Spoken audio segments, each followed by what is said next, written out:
So, your uncle. What's wrong with him? He's possessed. As in the devil?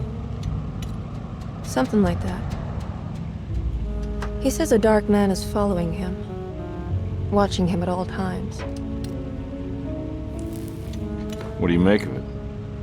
It's nonsense, of course, but I'd be lying if I said it didn't bother me. You see, it runs in my family. Possession? No, Detective. Deteriorating melancholy. Practically every member of the Hartwood family is driven mad before they grow old.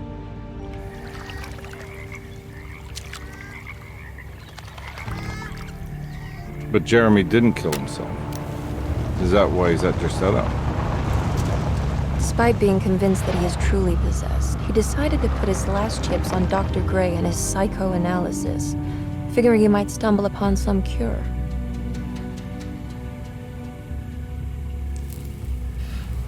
You mentioned the letter. I received a disturbing letter from Jeremy accusing the staff and all the other patients of being involved in some cult. And now they are also out to get him. Could it be real? Or is it all just in his head? It's a story he tells himself, Mr. Carnby. Anything to avoid the truth. Which is? That we're all terribly insignificant.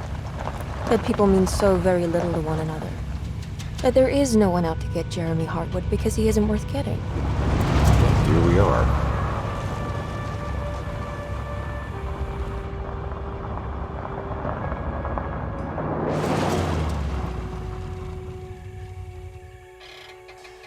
My uncle's not well, Mr. Carnby. I want to make sure he's all right. Then what's my part in this? You couldn't get a cab? I just wouldn't feel safe going alone.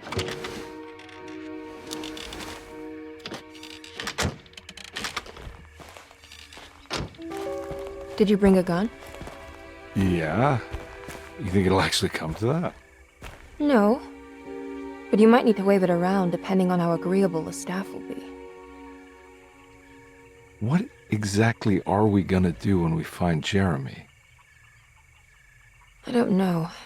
Let's just find him first.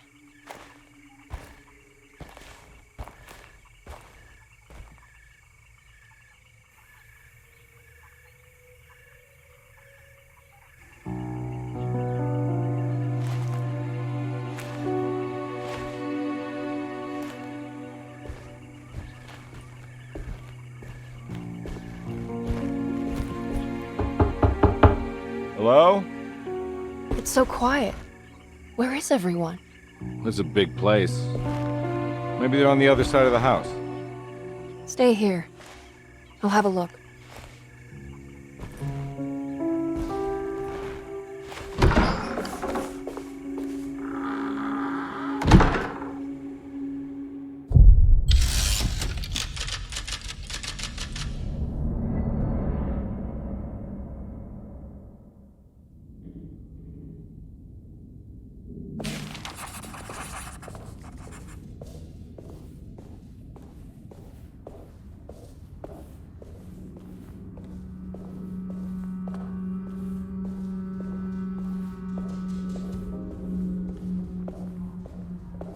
What's that?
This must be older than Rossetto. They've built the house around it.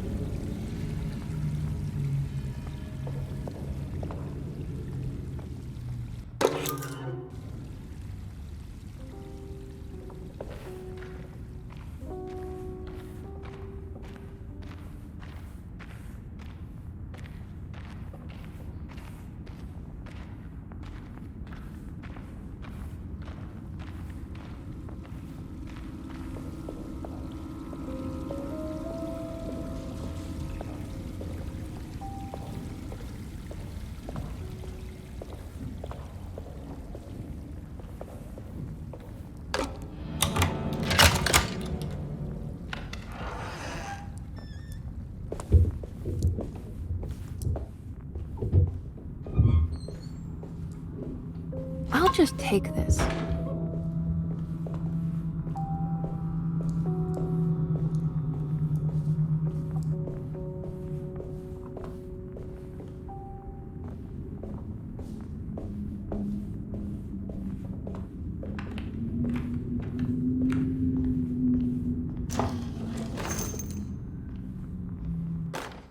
Every day you...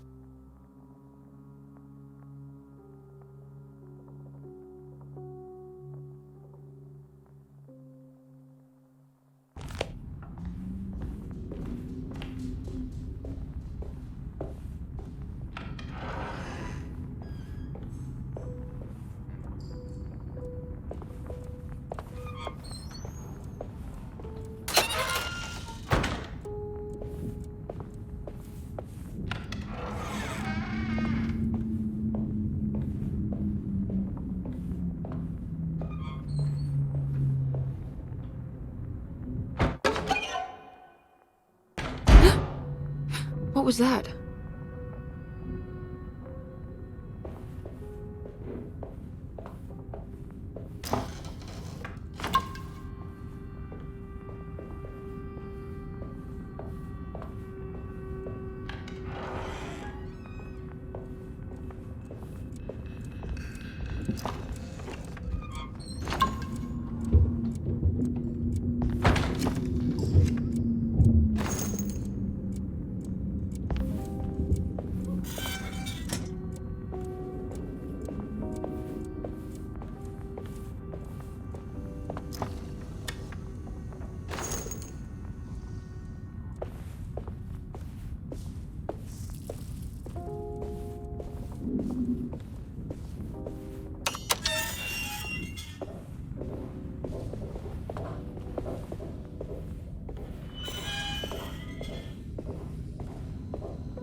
I need the key.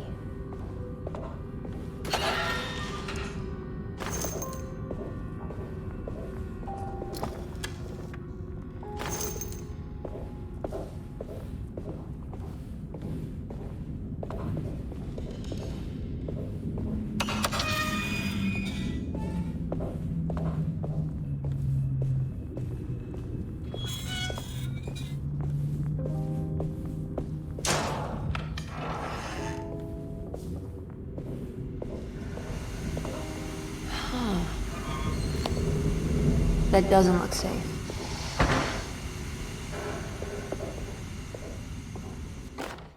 Please do not touch the boiler. It is working after all. While the sabotage has caused a leak, only the decorative plate has been completely ruined. Let's wait for Mr. Chance to turn up and he can take a look at the leak. Mr. Waits.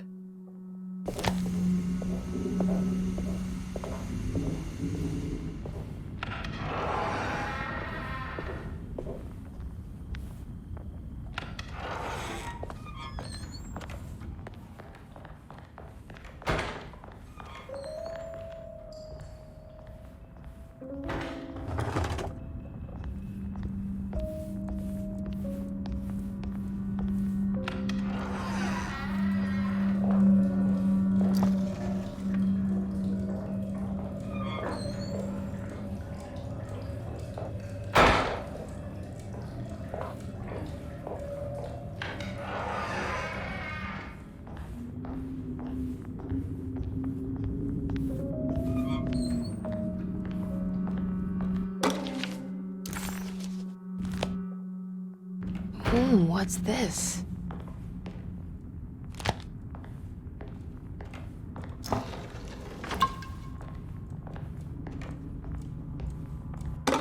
Sunday, June 22nd. I spent all day looking for Jeremy. I should have cared for the others, but I'm scared that he will do something irreversible. Cassandra is upset that I didn't give her the latest shipment of pain medication that Waits brought from the post office yesterday. I would have given it to her, but the company didn't send a new key this time around, so the box is just sitting there on my desk. They must have figured we had plenty of their gimmicky keys by now. I only remember seeing one lately. Grace was playing with it inside the grand parlor. Unless it turns up by itself, it will have to wait. I have to figure out where Jeremy is. I think Jack knew something. That dog of his found a strange rot permeating the house. She's showing us, he said. Like those blots and streaks of fetid rot was talking to him.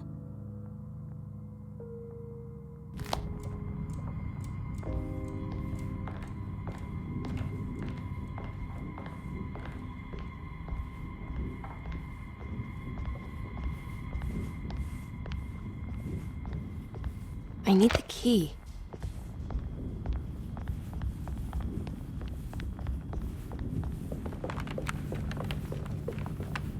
It's wet shut.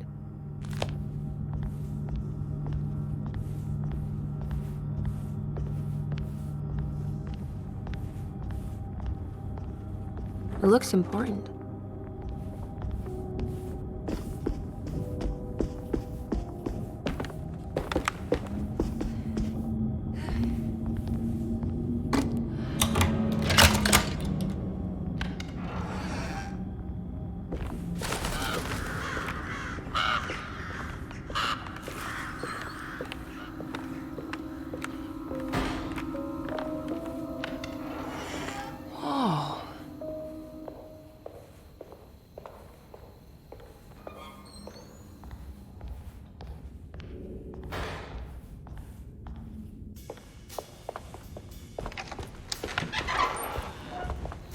Wait, don't.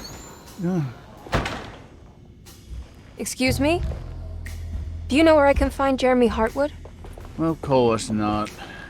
McCarthy, what are you doing? I told you not to lose sight of the girl. Don't you worry, Mags. I'll find that little rascal. Who are you people? What are you doing here? I'm sorry about all this, but I'm looking for my uncle. His name is Jeremy Hartwood. What are you doing, child? You shouldn't be alone. Go find McCarthy. Who are you? Are you here for the Fay Dodo? Go upstairs now. My name is Emily Hartwood. I'm the niece of Jeremy Hartwood. This is Detective Carnby. The police? Why are you here? No, I'm a private investigator. Sorry to bother you. My client's worried about her uncle. He's a patient here at Drusetta. If you don't mind, could you direct us where to find him? No, I can't. Jeremy has gone missing. If you leave your information, I will make sure to contact you. Wait, he ran away? No, he won't leave the house. He's around here somewhere, and both of our orderlies are looking for him. That's unacceptable. Where's Dr. Gray? I want to speak with him immediately. Fine, I'll ask him. Wait here and don't touch anything.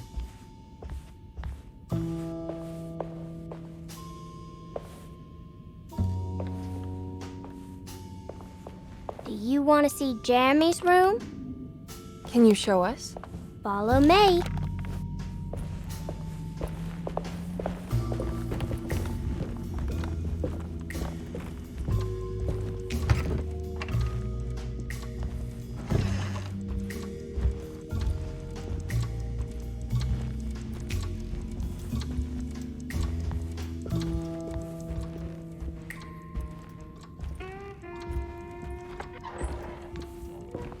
Thank you.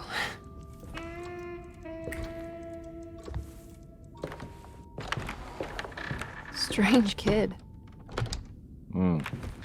Let's look around, see what we can find.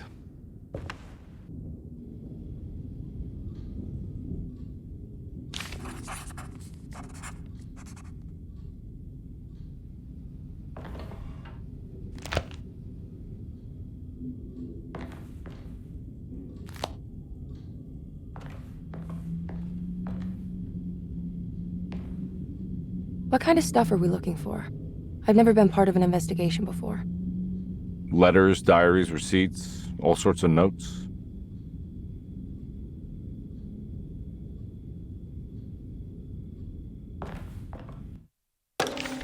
Every night the dark man stands opaque at the threshold of my room, counting the days until my spirit spills out of my tired shape. Only his pallid mask shelters my remaining sanity. Staring directly into the face of that demonic sultan would surely sunder time itself. Would he have looked the same to my father as he struggled for his life? Does his veiled face haunt my niece quite the same way? I wish so that I could rest my soul in that sunburnt convent of Tarawea. Would I find you there, Juan? Or Senora Perosi, back from the beyond? Every night I hide from him, moving from one misshapen memory to another. Scenes conjured out of fantasy and delirium. Places I struggle to even paint. I wish I understood your death, Senora. Is there anything I could do for you but bury you in that bleak necropolis? That triumphant chapel rising above the ledges and the oven vaults shall be your sepulchre, where you may rest, and I shall weep. How did you first come to understand such things, Senora?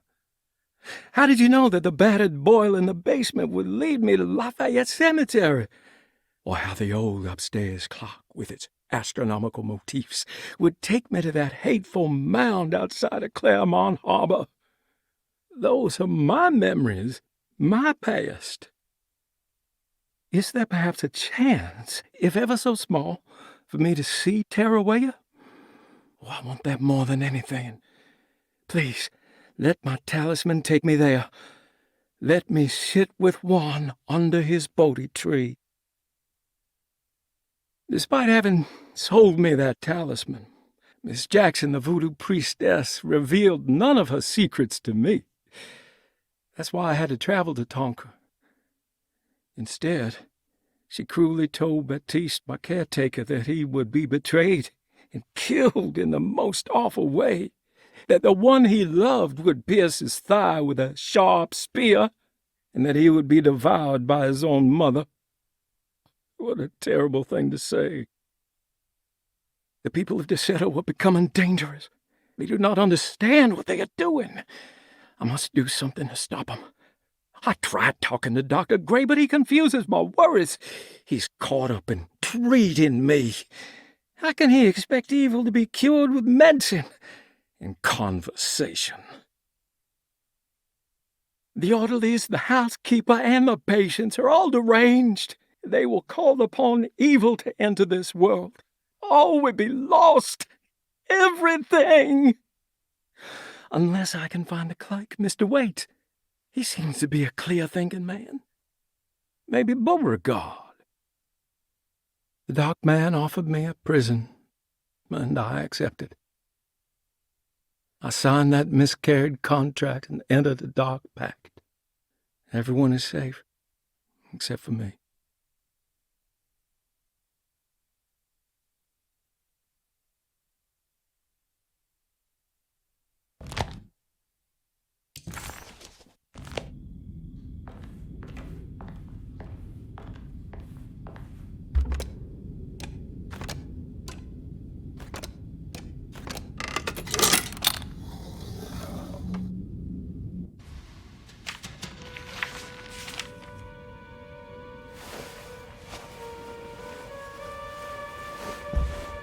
Have you ever seen anything like this? Looks like a talisman. You mean like this one?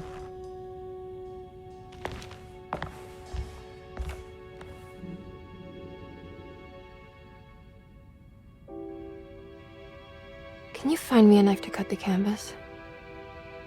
I want to take this with me. You want to take the painting? Sure, I'll find one.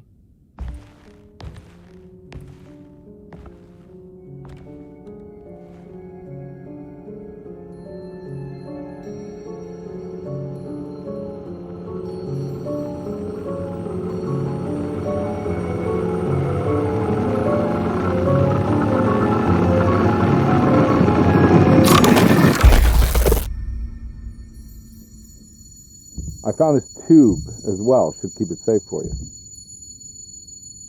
Do you want to carry it, or should I?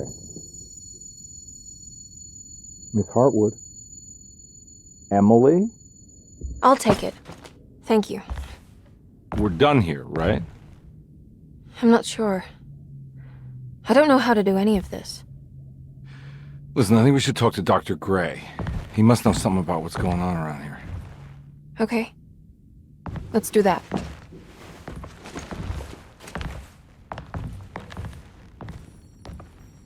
Come on, I don't want to be here all night.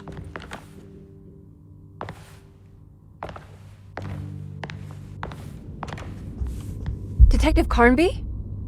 Where did...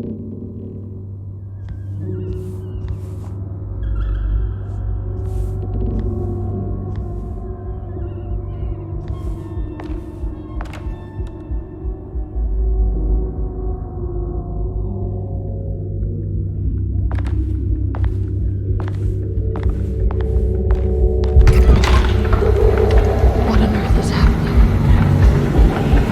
What is this place?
I can't go that way.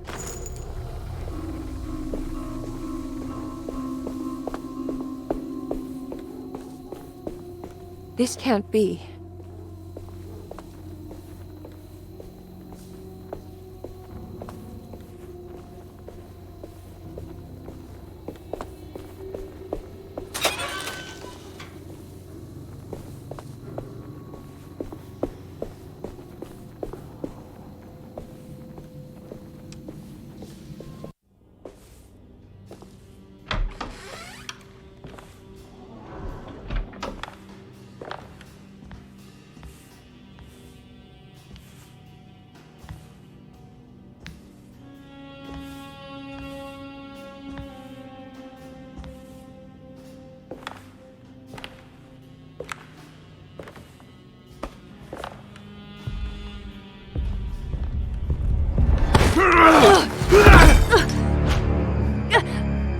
Emily, is that you?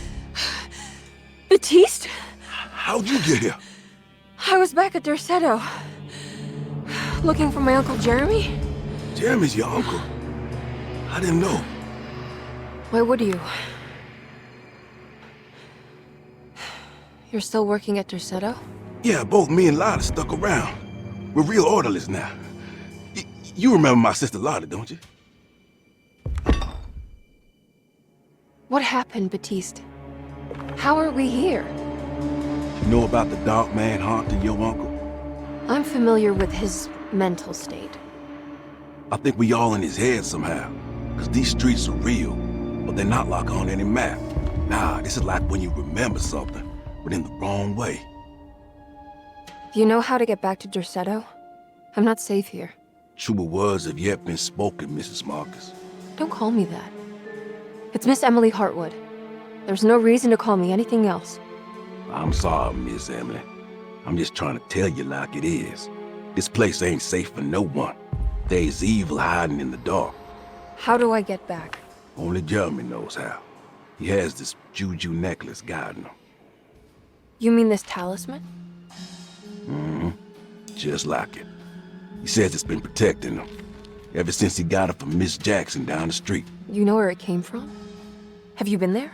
I was there no more than 1 hour ago looking for Jeremy. Locked it up to keep the ghouls from getting inside. You can have the key if you want. Thank you. I'll take a look. Stay safe, miss.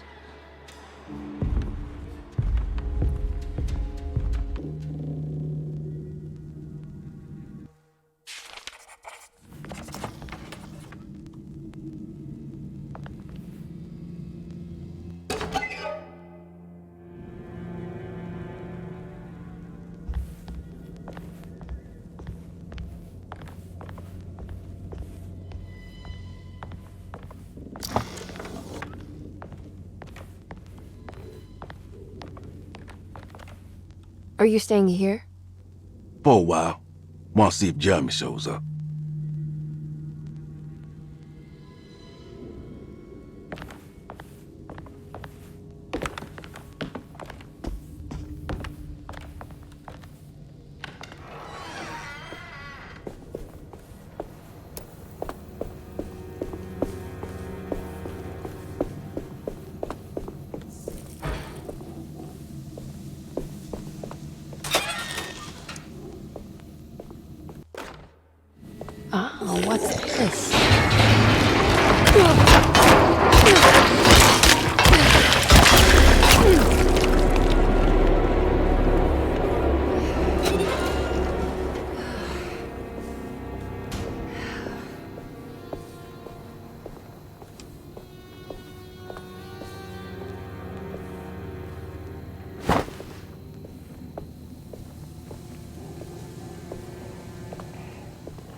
This must be Miss Jackson's place.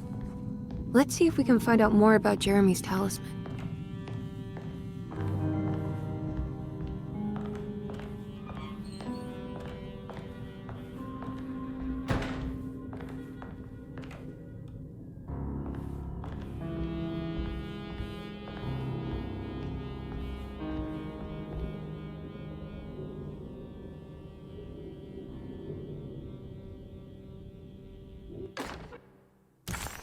It looks exactly like Jeremy's talisman.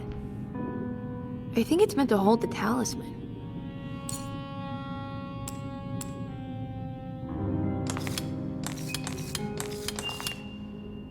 I'm not sure what numbers I should use. Maybe there's something in Jeremy's notes.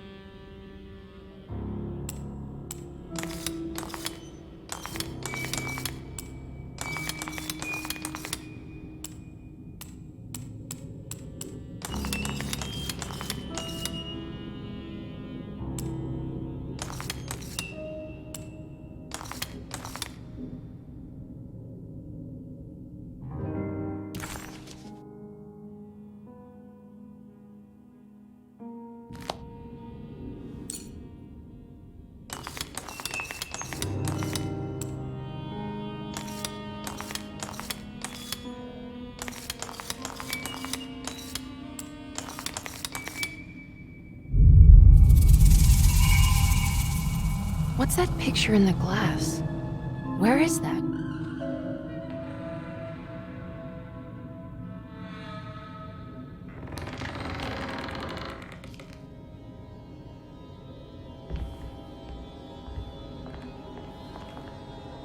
Good to see you again, Miss Hartwood. Mrs. Thompson told me you were here. She also alerted me that you brought a detective with you. I'm very curious to hear what this is all about. You don't remember me, do you, Miss Hartwood? We met at your family's house in the Garden District, when your uncle was about to be admitted under my care. No, I remember. Sorry. I'm not really feeling well. Oh, well, in that case, have a seat. Let me make you a drink. I don't seem to have made much of an impression on you. On the other hand, I can vividly recall you and your parents. Because of our cheerful disposition, I'm sure. You are far too intelligent to think that. You come from a joyless family, Miss Hartwood. The only amusement I took from my visit was discovering that the young lady's drink was an old-fashioned. Very astute. Is that supposed to make you seem attentive or intelligent? Whatever you prefer. Are you ready to tell me why you are here, Miss Hartwood? And why you brought a detective? I received a letter from my uncle. He seemed certain that he was in danger here. If I find out you're treating him badly, I'll be taking him back with me to New Orleans. Really? Is he going to live with you in your tiny garçonniere? That would be a spectacular way to ratify your spinsterhood. Because you are well aware that your father would never let him back in his house. No, I have it. Maybe you can bring him back up north. You've been wanting to move back for quite a few years, haven't you? You always preferred your mother's side of the family. Jeremy is free to leave with you. I won't object. However, there is one problem, as you might have learned. He is, in fact, missing. Do you know where he could have gone? No, I'm afraid I don't. I have my staff looking for him. I'm sure he will show up eventually, especially if he learns that you are here. He is quite fond of you. What can you tell me about his condition? I never heard a proper diagnosis. What is your medical opinion of him? Well, let me think. He is an anxious man, depressed, even. He suffers from a perceived lack of order in his inner and outer life. He constantly complains about events not presenting themselves according to their divine nature. And the Dark Man? Hard to tell if it was ever anything specific. Jeremy uses the Dark Man as a psychological scapegoat to avoid facing the truth that he is in any way at fault. You don't think there can be any truth to the Dark Man's supernatural existence? Why would you ask that? Can we ever be sure? If the Dark Man is some sort of evil presence that is in possession of Jeremy, Well, I assure you, any evidence that you experience supporting that claim is purely delusional. Don't get caught up in mass hysteria, Miss Hartwood. You wouldn't want to take your uncle's place in this hospital, would you? I'll be leaving now, Doctor. I need to keep looking for my uncle. Do so, Miss Hartwood. I'll let you know if he shows up.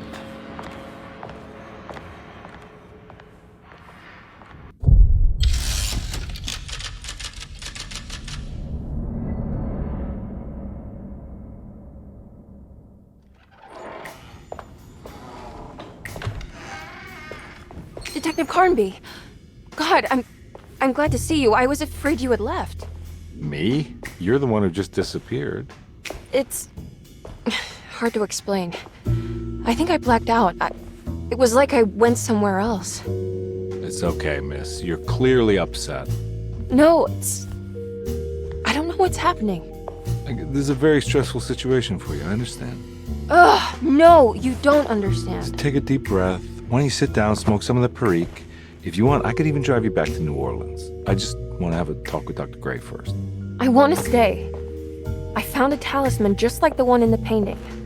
I think I might be able to figure out where Tarawea is, where Jeremy wanted to go. That's great. Just stay out of trouble, okay? Let me handle the investigation. I'm not crazy, Detective. Not yet. Okay, catch you later.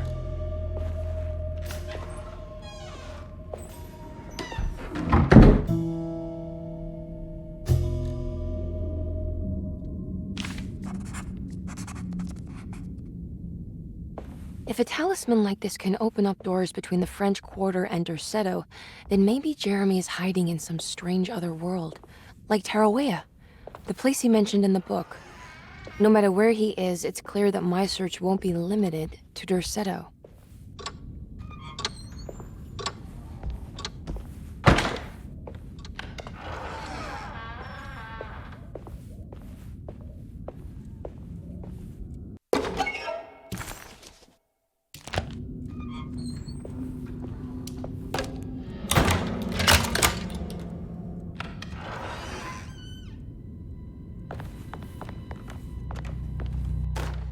Paul, you're right about the plates on the boiler and the clock. They have been sabotaged, and I think I know who did it. They have something to do with Jeremy's episodes and how he seems to disappear at night. Right now, it's important that you keep an eye out for any of the pieces. I want to find out if I can repair the plates. Let me know if you find any of them. Lottie. Tell Lottie to take a look at the well in the kitchen garden.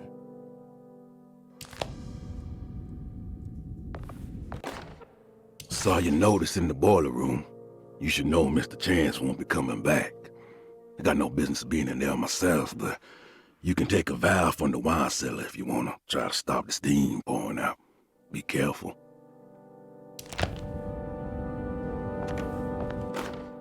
Dr. Elmore Lee Gray is Deceto's chief doctor. Accounting and all administrative work is handled by me, Paul Waits. Magdalena Thompson, or Mags, is responsible for the household. Jean-Baptiste and Charlotte Tabois are responsible for keeping the guests' medical regimens in check. Finally, Jack Chance is our gardener, who can occasionally be seen in the conservatory, but is for the most part busy outside. There are currently 6 guests at Derceto. Malcolm McCarthy and Ruth Tallant reside on the first floor. Jeremy Hartwood, Elisabetta Perosi, Grace Saunders, and of course, Cassandra Beauregard live on the second floor.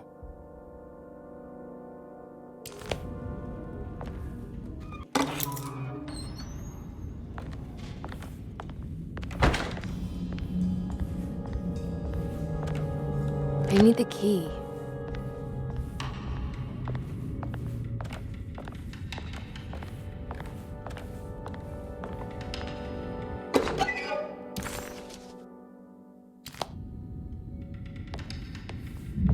Looks sturdy.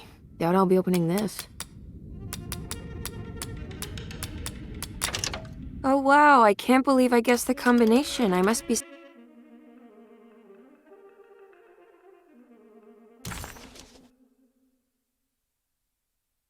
kind of genius.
Good evening, Miss Hartwood.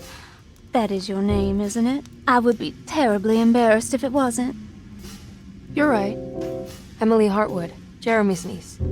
Nice to meet you. Ruth Talon.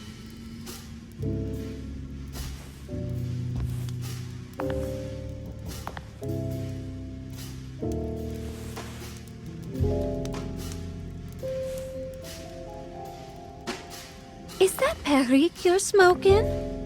How terribly quaint. Maybe so, but I like it. Would you care to share some? That smell is making me feel very nostalgic.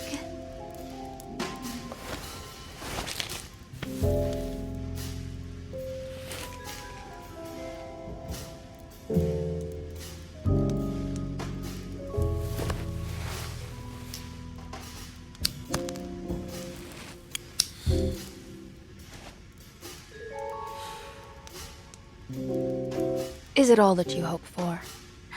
I enjoy your light mockery, Miss Hartwood. I can tell we would make great friends. How flattering. Too bad you're locked up in this place. Your insincerity is really refreshing. I wish you were mad as I am, then you could stay. Give it a few years and I might just be. Lunacy is one of my family's few privileges.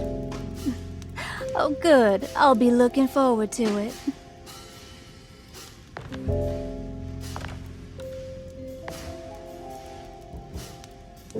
You don't know anything about what happened to Jeremy, do you? Everyone here is really strange, and it's hard to know what to make of anything you hear. Occasionally, it sounds quite exciting, though. Good versus evil and all that. I'm sorry, but I don't think I have anything useful to share. It doesn't matter. Thank you for the much-needed break. Bon voyage.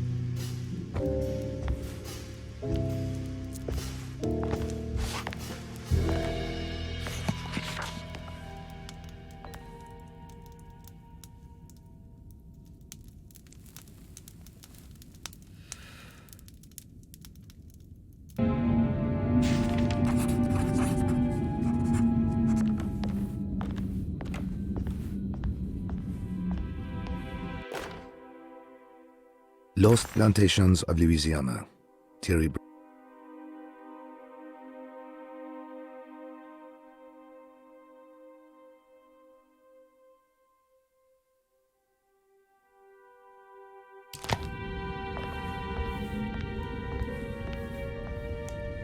Are you reading anything good?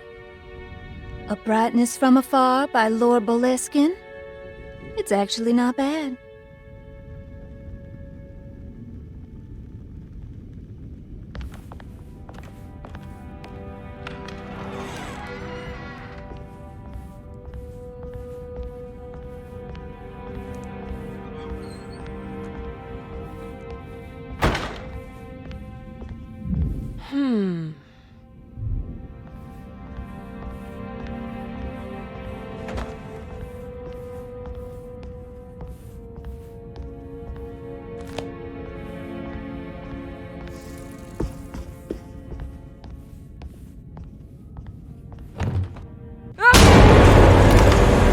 What is going on here?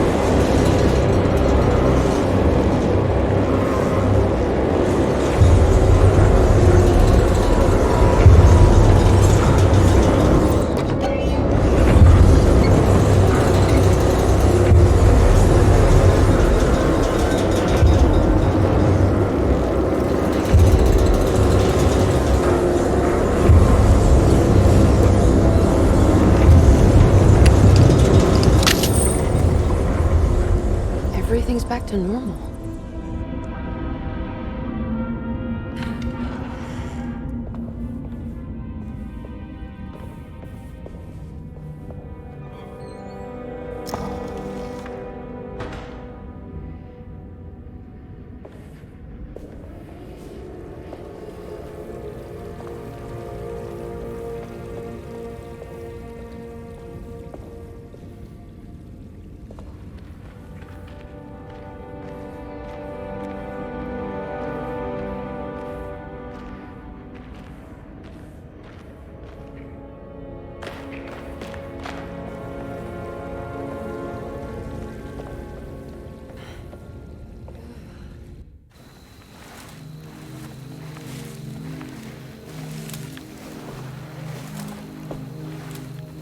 Iawe saki nante ngwen, memprami saki nante ngwen, men le angeni man yo deshena.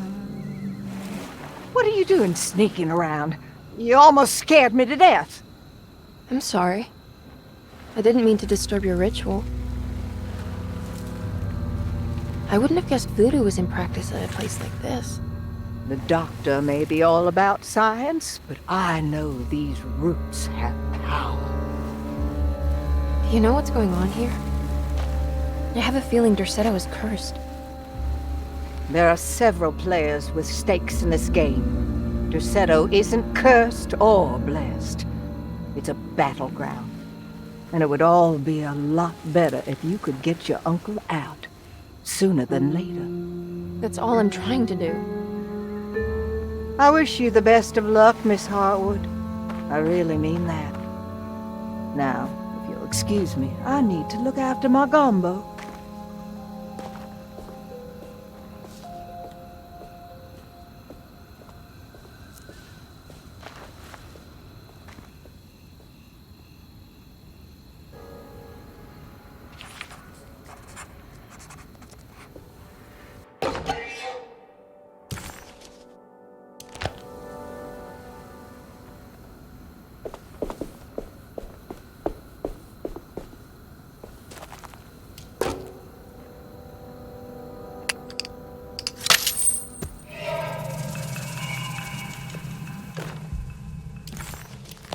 What's this?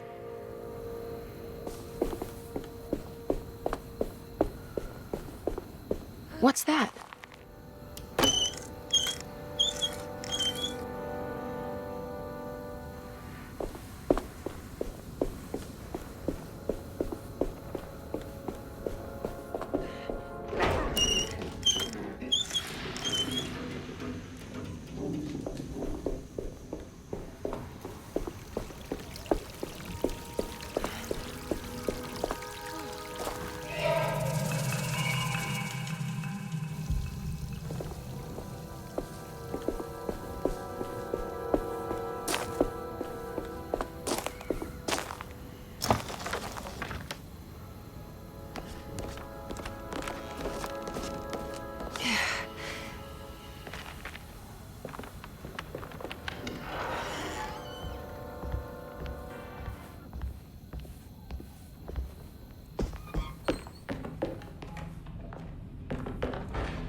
You know, Mr. Waits, I saw a piece of the plate that Liza broke. I think she's been hiding them. She's not very good at it. She just chucked it into the little room with all the tools behind the boiler. I left it there. I didn't want to embarrass her by picking it up while she was looking. We went upstairs instead and played backgammon. I let her win, because she's so unhappy. The piece looked like the one on display in Cassandra's room. You know about that one already, right? Or is your eyesight really that fuzzy? I hope you don't feel bad about your glasses. You only look stupid when you squint. Maybe if you had more eyes, you would see these things. I wish you had all the eyes you needed. Your best and favorite guest, Grace. What's that stain? Looks like some kind of rot.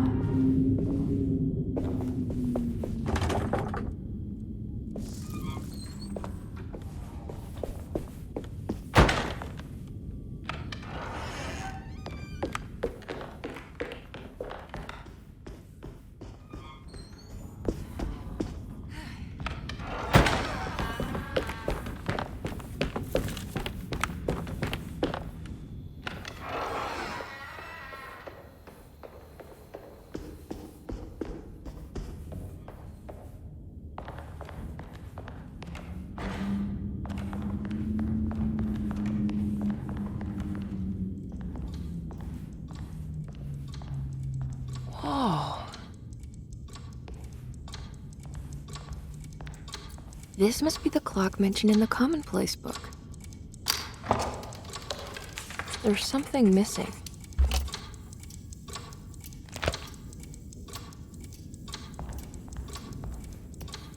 I need the key.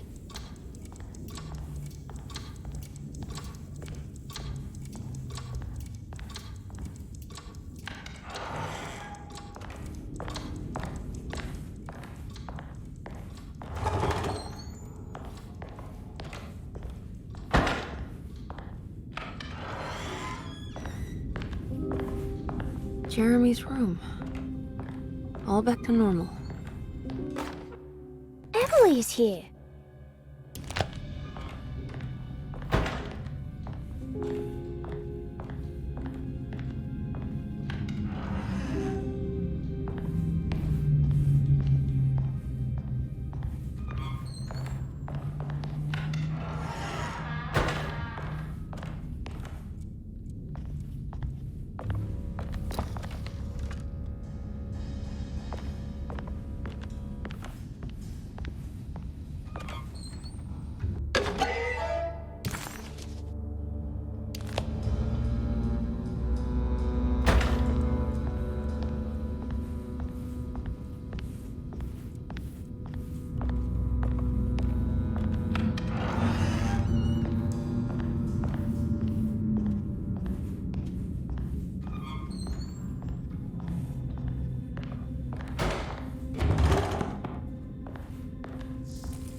What a strange but beautiful room.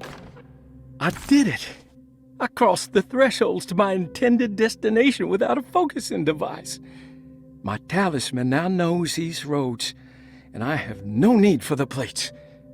I can find my way to Lafayette as easy as I find my own room. I visited the grave of my father and seen the oven waiting for me. Thank you for opening these doors. I now must summon my courage and go back to that hateful mound outside the oil rig. I hope you'll be feeling better when I return. Jeremy.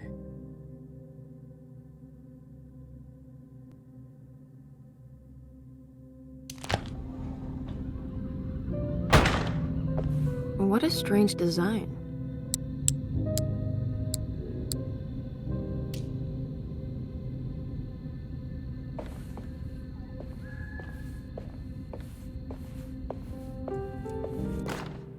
Will I need to remember how to get them out again? They are locked up for good reason.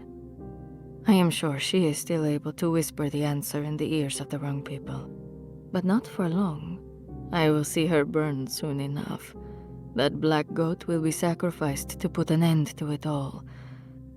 Then it will all be over. No more Derceto, and sadly, no Astarte. Those good pirates of Pontchartrain. May you still sail the lake, until you find the shores of Hali.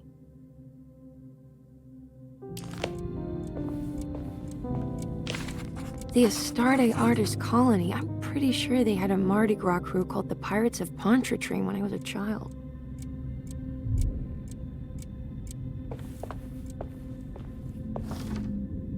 There's some aggressive-looking rot on these paintings.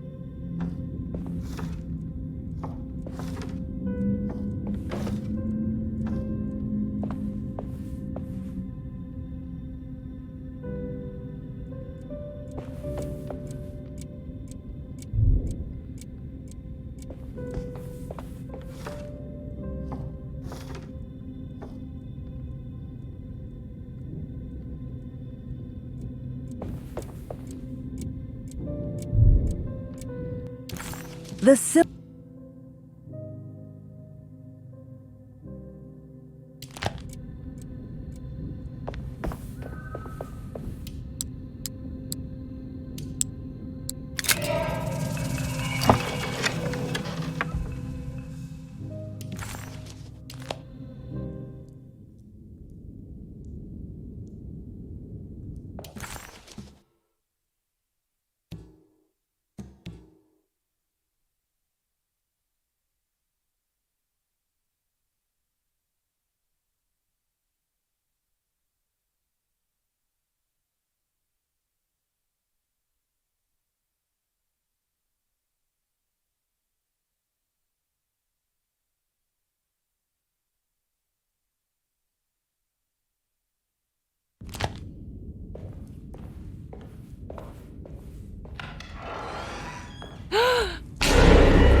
I don't understand what's happening.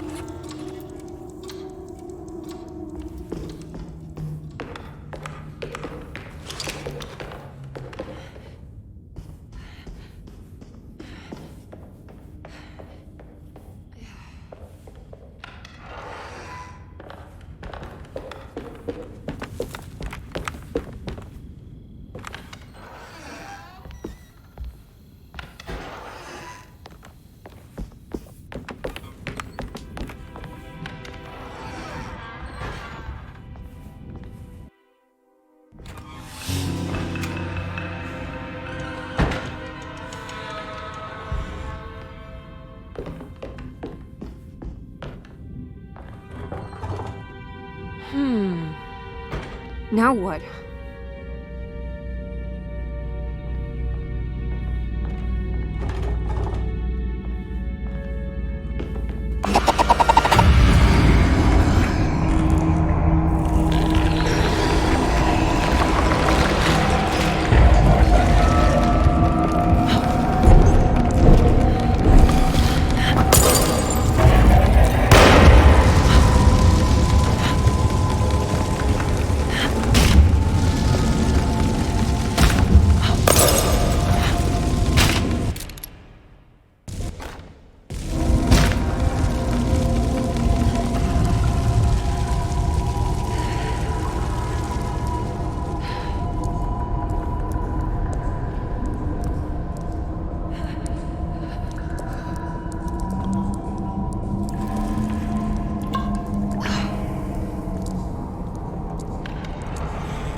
Did it break?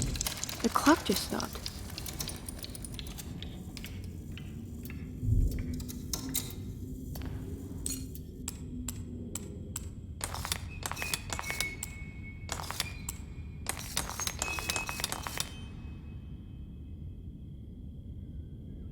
It's showing me something.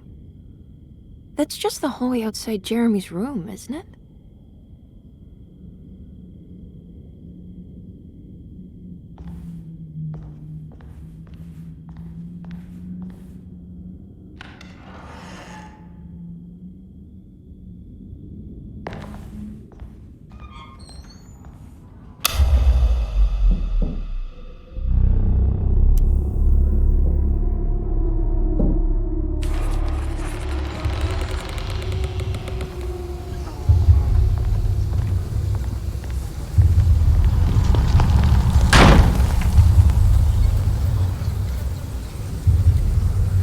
I did it.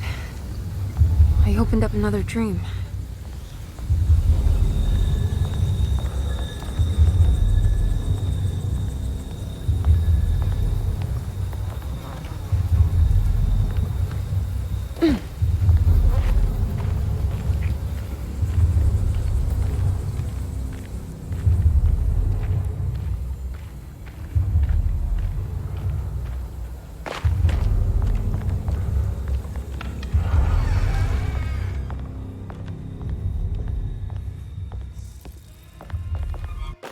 May 1923, Monday. All okay, ready for delivery. Maintenance, oil pump must be serviced. Any tampering causes large spills unless properly forestalled. Tuesday, shipment delayed but delivered. Maintenance, service bridge close to broken. Wednesday, prospectors reluctantly agreed to show the burial mound to Mr. Hartwood, a painter, who read about our finds in the papers. He means to return tomorrow and try to find a way inside. Thursday. Mr. Hartwood's efforts delayed. The workers seemed nervous about his presence. Hartwood promised not to return to the compound. Instead, he has taken up an offer by L'Officier, the riverboat captain, who means to pilot him to the site tomorrow morning. Hopefully that's the end, and work can resume. Maintenance. Bridge from the oil tower to the bayou has collapsed. Sabotage suspected. This is the devil that guides us now.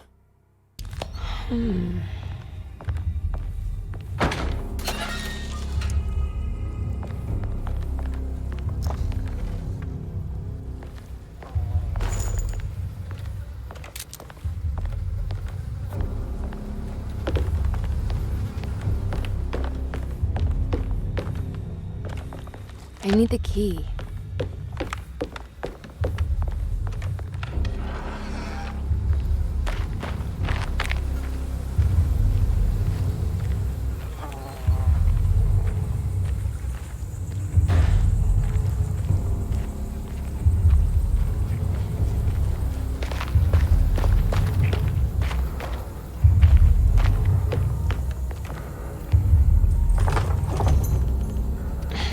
Locked.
There we go.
can't break this. I just need something.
doesn't look safe.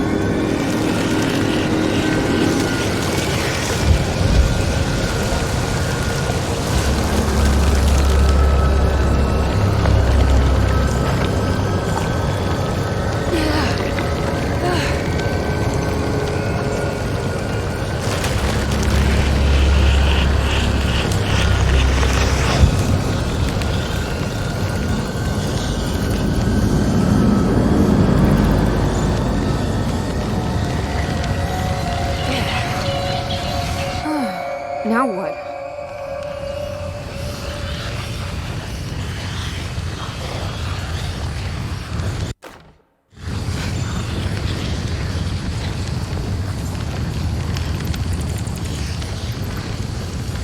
Just don't look down, Emily.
The hateful mound Jeremy mentioned in his book.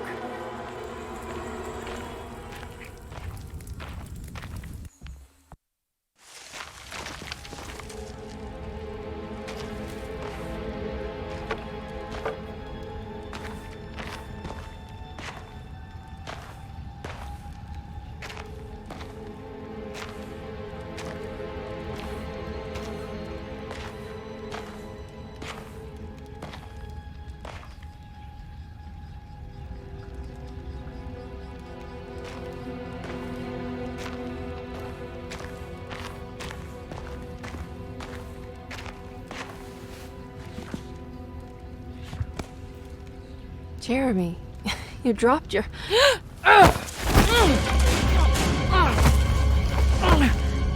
Mrs. Marcus?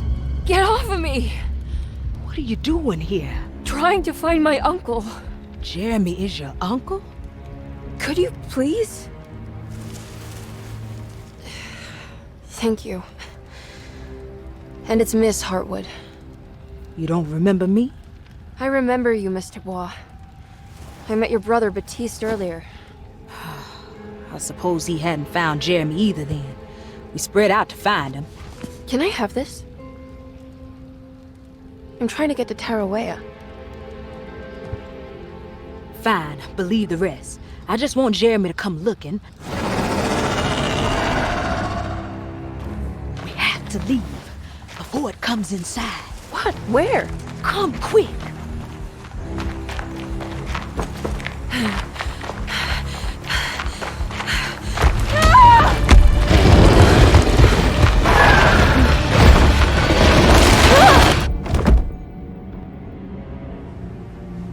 Oh, God damn my soul.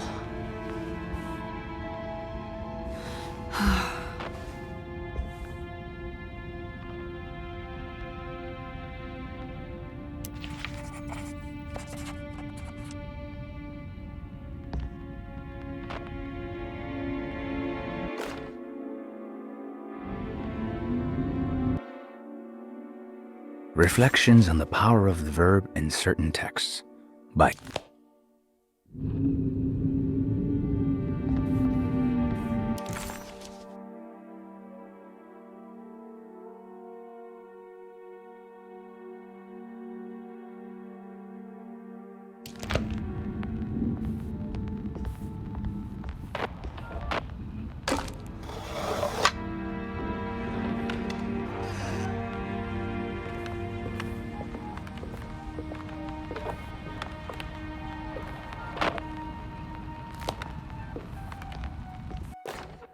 The Barlow.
I guess this works too?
Jeremy?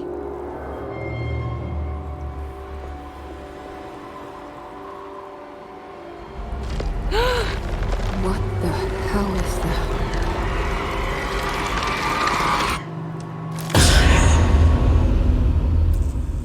What?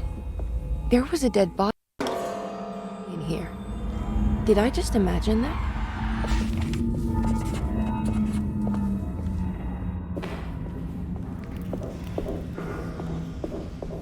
It's another one of those plates for the talisman. It's also broken and missing some pieces.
Do you teach piano as well?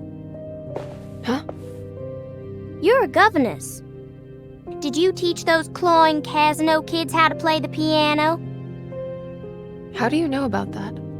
Just because grown-ups don't notice children doesn't mean we don't notice you. Yes. I taught them some piano. Are you any good at it? Not good enough to play a broken one. It fell from the attic. Brought half the ceiling down. It was Jeremy's fault, wasn't it? Nobody knows what happened, but you're not wrong.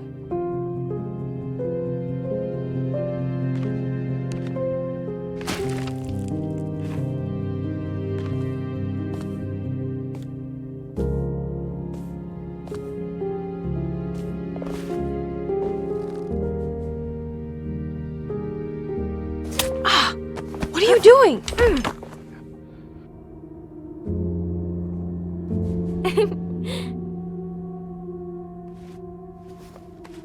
I'm gonna go now. See you around.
Ugh. There's more of that unsettling rot. On the commonplace of evil.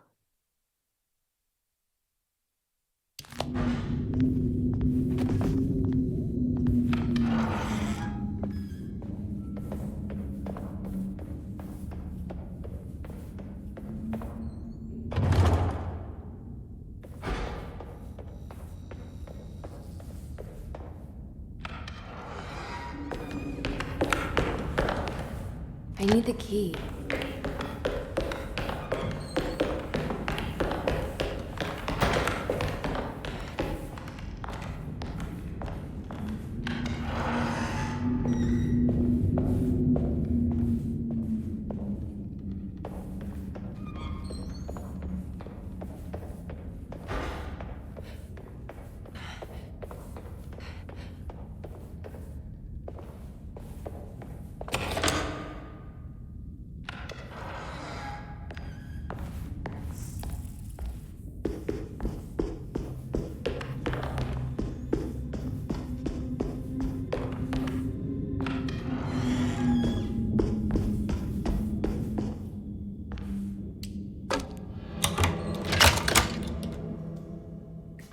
Come on, Grace. I'm too tired for games.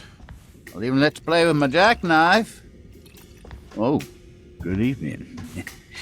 You haven't seen a little girl by any chance, have you? I don't think so. You would have known if you did. The only kid crazy enough to be in this place. She's not in her room then? That would be a first. Always running around causing trouble. She's very hard to pin down, that one. You want a sip? I'm good, thank you. Well, I should be going then. Unless there's anything you need from me. I just want to find my uncle before anything happens to him. Oh, don't worry, miss. He'll show up. He is much too lily-livered to kill himself. Why would he? It's his greatest ambition, didn't you know? Take care now.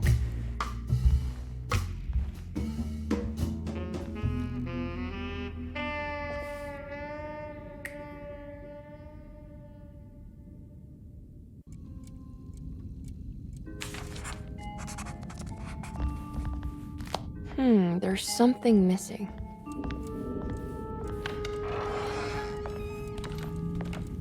So this is Grace's room. Cute.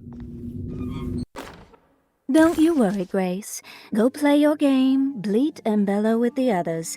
I won't be jealous. There will be more masquerades. However, I would love it if you would finish my mask for the feast. With love, Ruth.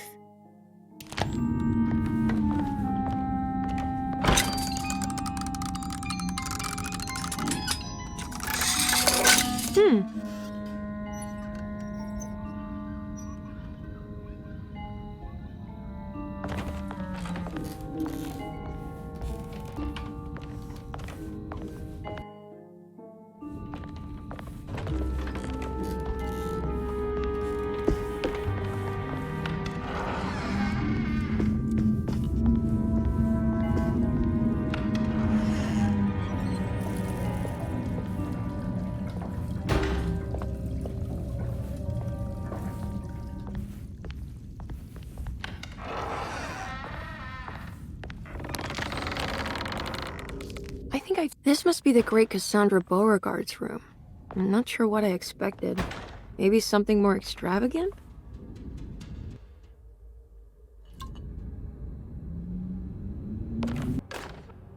Miss Beauregard, I picked up your medicine at the post office today. As you understand, it needs to be administered by the orderlies for your safety.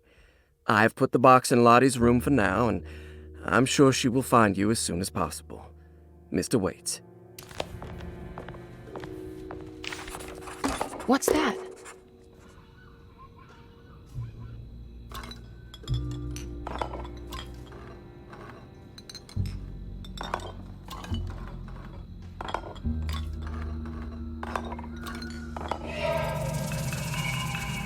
Let's write this down.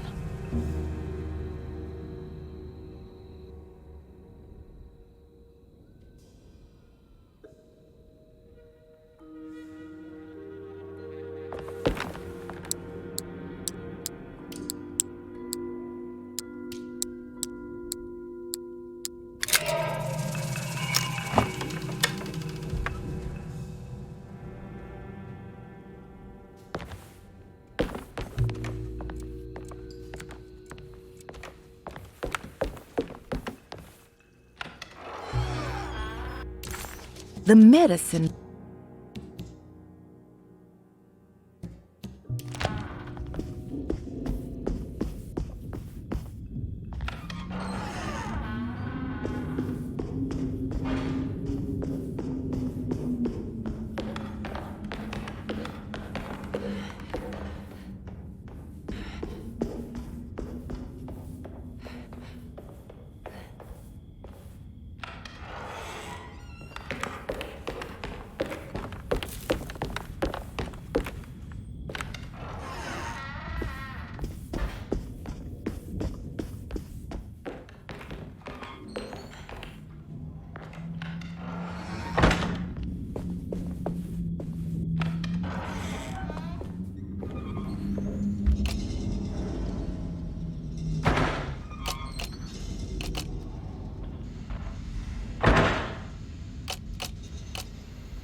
talisman is showing another room.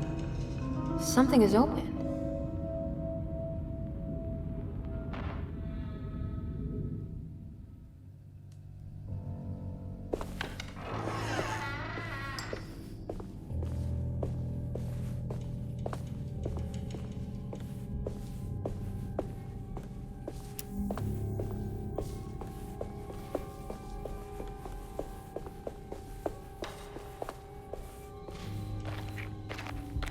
It worked. I'm in another one of Jeremy's dreams.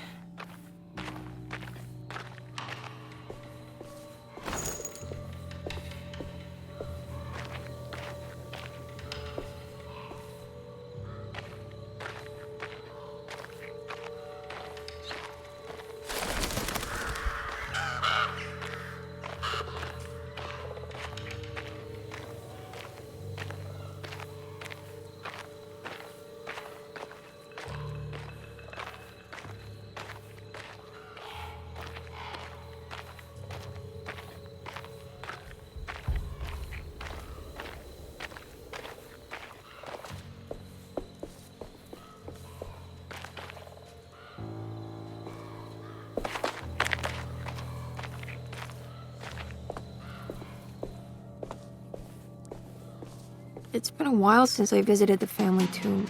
I hope it's in a better state than the real world.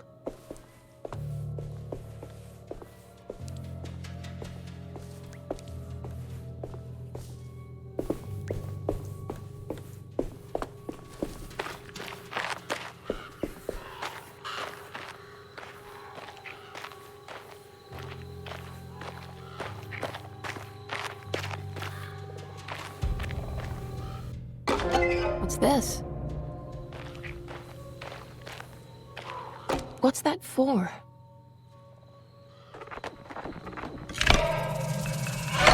There we go.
This is the chapel in Jeremy's book.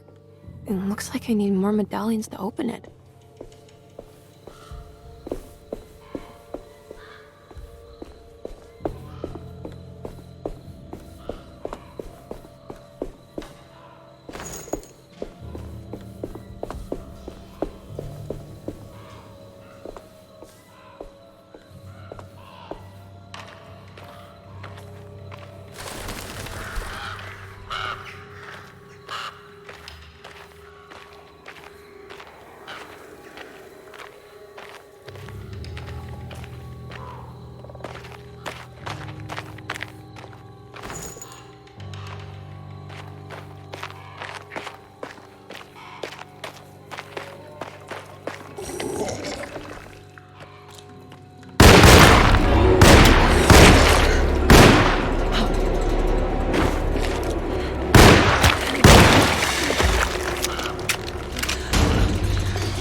There we go.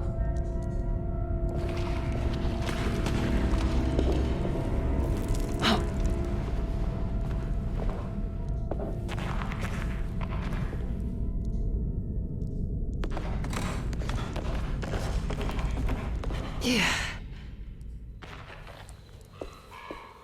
I made it out.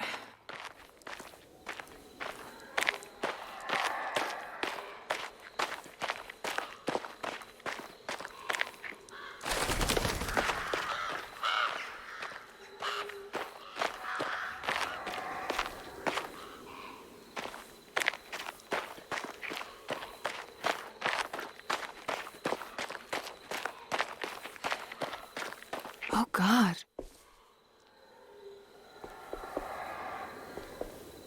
Ugh.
Emily, is that you? Jeremy. What are you doing here? But you sounded so miserable in your letter. I've come to take you away from here. I can't believe I made such a foolish mistake. All I wanted was for you to stay away. What do you mean? I bargained with the Dark Man. A pact to keep New Orleans safe with my own life as tribute. The Dark Man isn't real, Jeremy. There is nothing he can do to hurt you. How do you think any of this is happening? How do you still not trust my words? Fine. Then let me help. Don't be foolish. He will bury you next to me in his sunken temple for an eternity. I don't care. I'll find a way. I have my own talisman, and I know about Tarawea. Oh, wait, don't speak.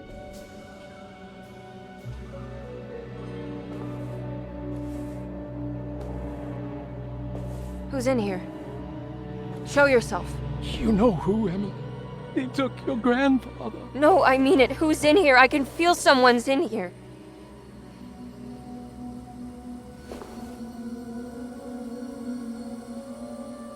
Evelyn!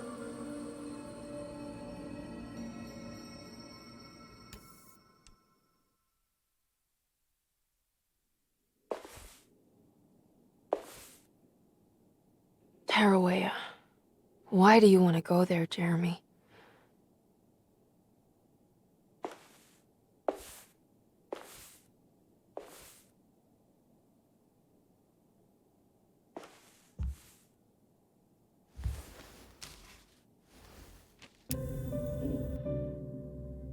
I've seen so many strange occurrences lately. Memories explode into existence and then burn out like tired glass bulb filaments. Dreamscapes crash down from the stars and sink into the sea. Doors that lead to nowhere and absolutely everywhere at once. With all this reverie, I want to think there's a chance that you found a way to remain alive in some way I cannot fathom. Just like I've learned to navigate with my talisman, maybe you, with all your knowledge, you somehow knew a way to find me again, perhaps in Tarawea. All my love, Jeremy. I need to find out more about Jeremy's pact with the Dark Man.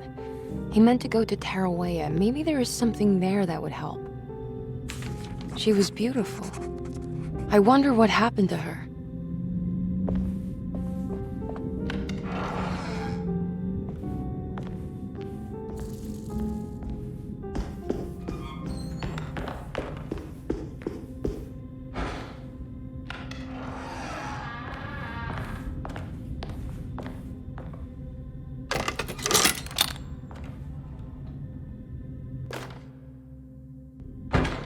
It's a telescope lens.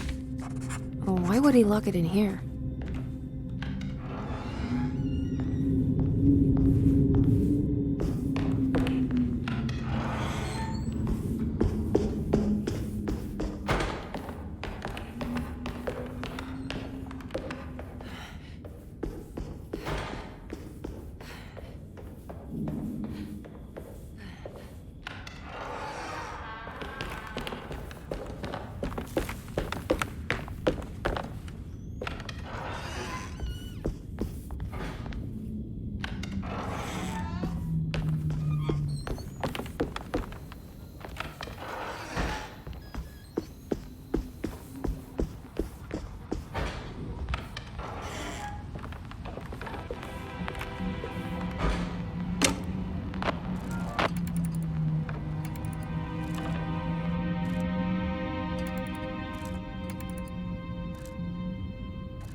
Wait, what's going on? It's entering the numbers by itself? Okay, great, so where is that?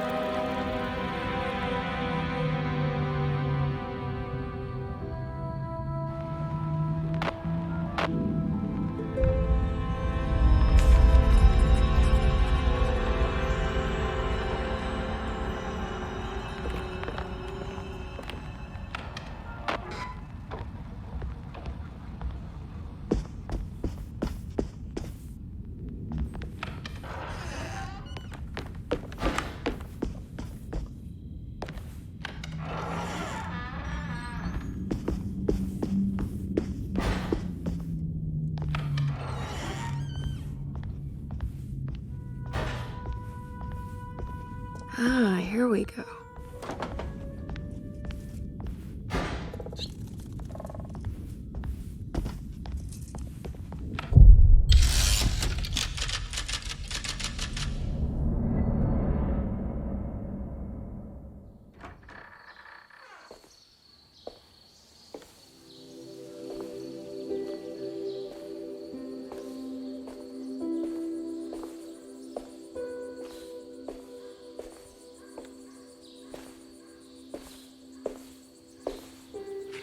You should not have come, Emily. How do you know my name? Have we met? In a manner of speaking. As a manifestation of Yermi's deepest desires, I am to you unfamiliar. Yet I know of you.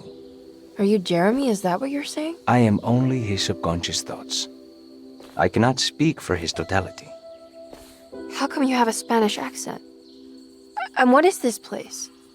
Is this Tarawea?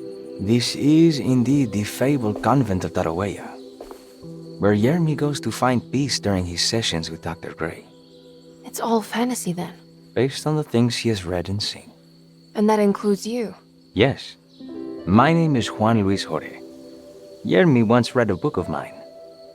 It stuck with him. Can you help me break the pact with the Dark Man so we can leave Dorsetto? Yermi doesn't want you to.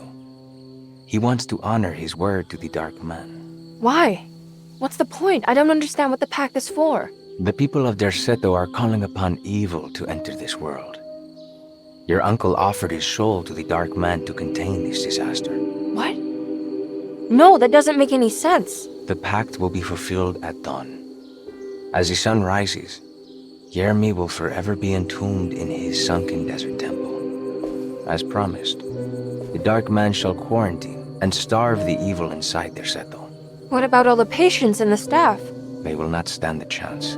That's unacceptable. How could Jeremy agree to this? Desperation, of course. Jeremy did not choose martyrdom lightly.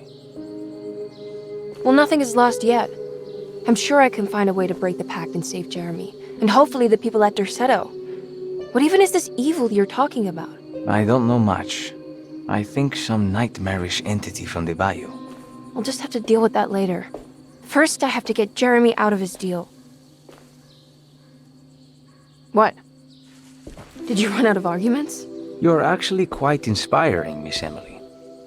If we put Jeremy's feelings aside, I would have to say I agree with you. Really? You might just be able to save the old man from himself. I think you should take a look in the convent library. Try to find the truth about Jeremy's relationship with the Dark Man. Okay. You should know that you won't be alone in those grand halls. The Dark Man has been reading those books for years. He's here? You'll have to be very careful. Of course. I can be careful. Good luck, Miss Emily.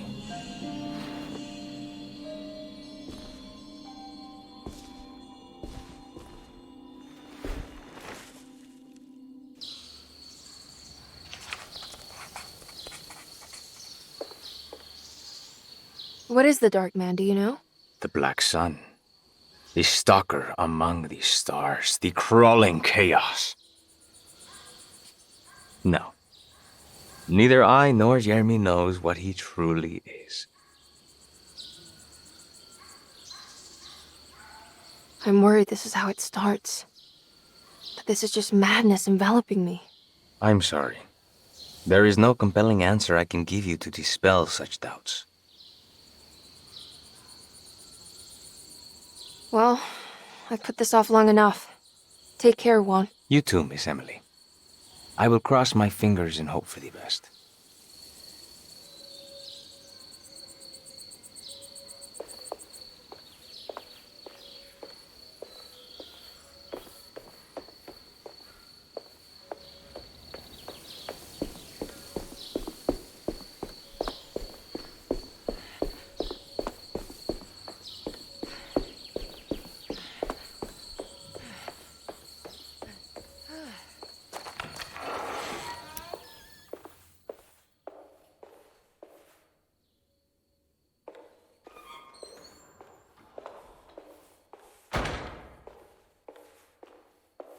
Now what?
There's something missing.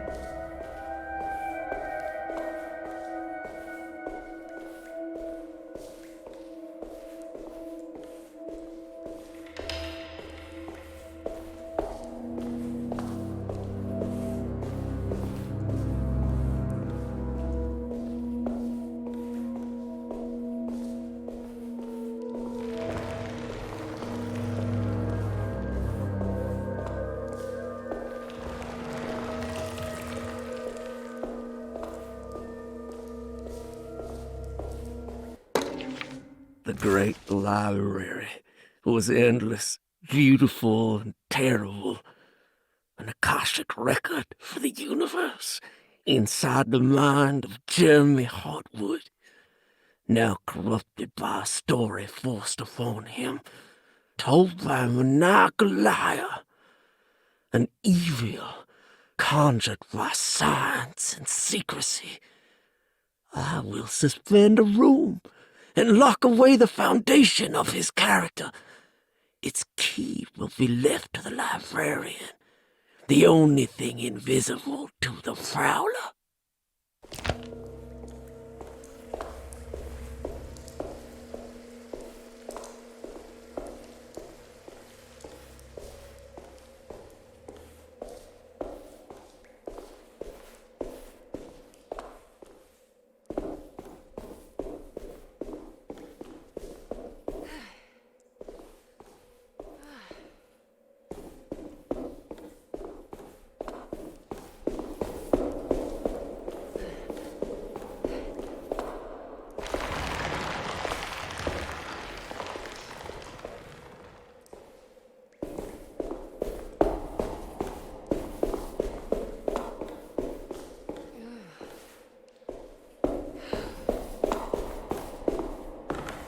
There's something missing.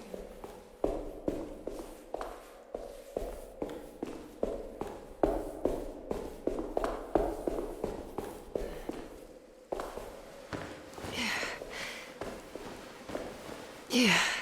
What's this?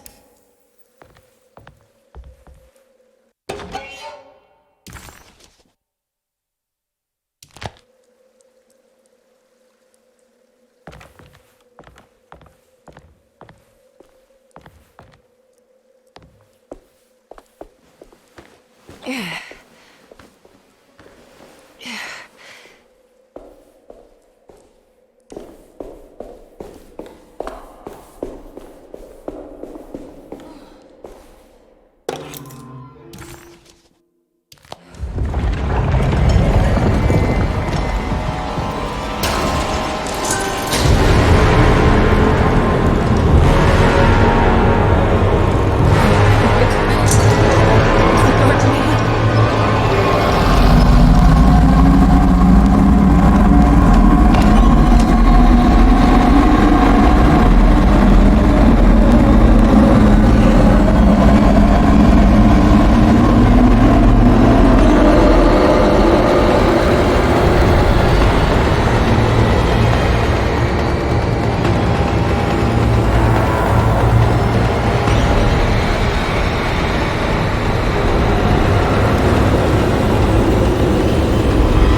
It was in the hot autumn that I went through the night with the restless crowds.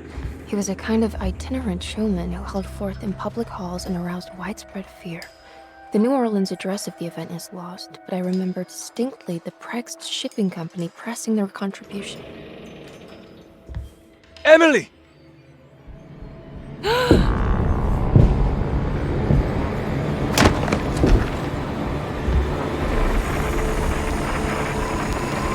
no.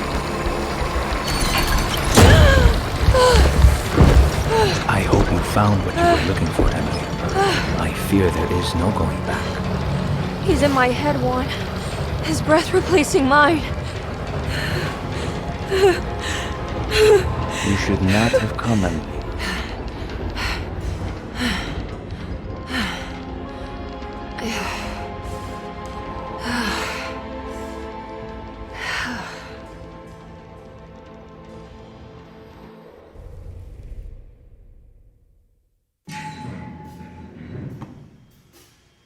Well, if it isn't my new best friend. Come, join me for some giggle water.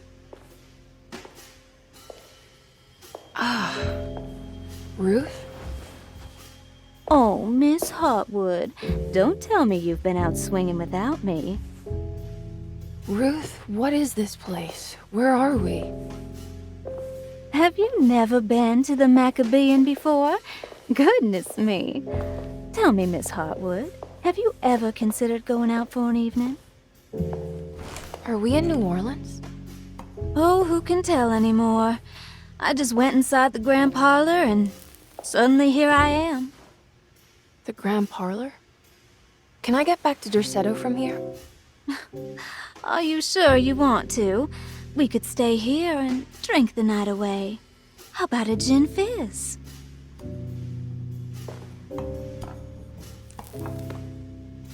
If this is New Orleans, maybe I should go further. Find that magic show the book was talking about.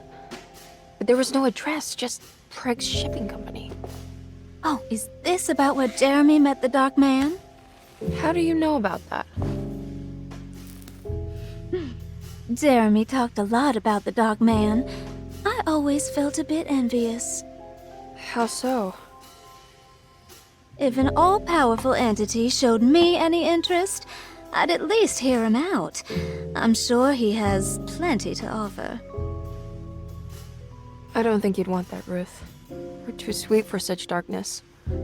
Oh, please. What kind of blue nose do you take me for? I relish the darkness. I think it suits me.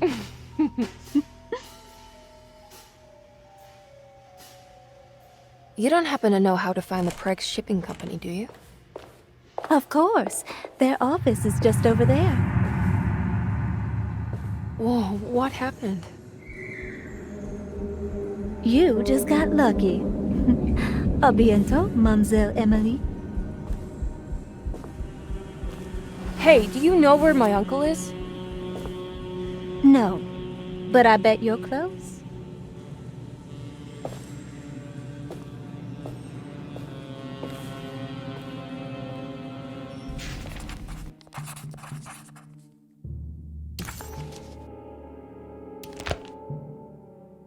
It was in the hot autumn that I went through the night with the restless crowds to witness the enigmatic Black Pharaoh.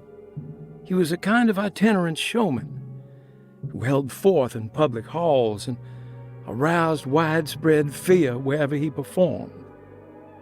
It was the sort of thrills my father sought out, especially if there was a promise of electrical trickery. The Nolan's address of the event is lost, but I remember distinctly the Prext Shipping Company pressing their contribution in the morning papers. There were rumors of an Egyptian sarcophagus being a part of the act, something which kept me wondering how they had carried that up the seemingly endless stairs. The details of the showman's performance have almost been entirely replaced by dread, the kind that numbs and hides the terror of something unbearable. What is certain is that ever since that night, I can't remember a single day passing without seeing or sensing the presence of a dark Man.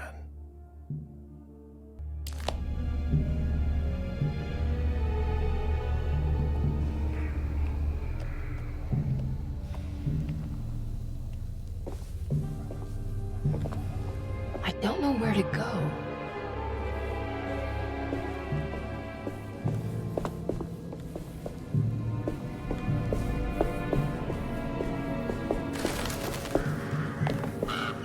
It's locked from the other side.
Ooh, what's this?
all done.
Yeah.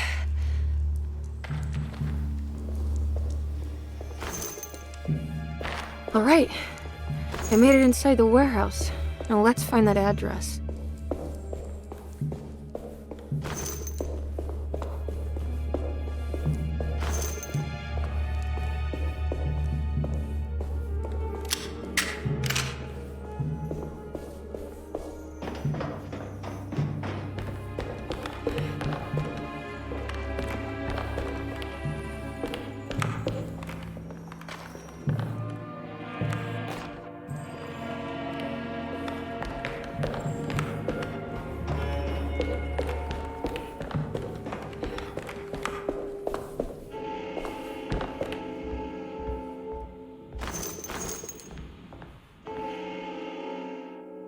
Yeah, this should do it. This should do just fine. Our ship was ready to have in dock. Yeah,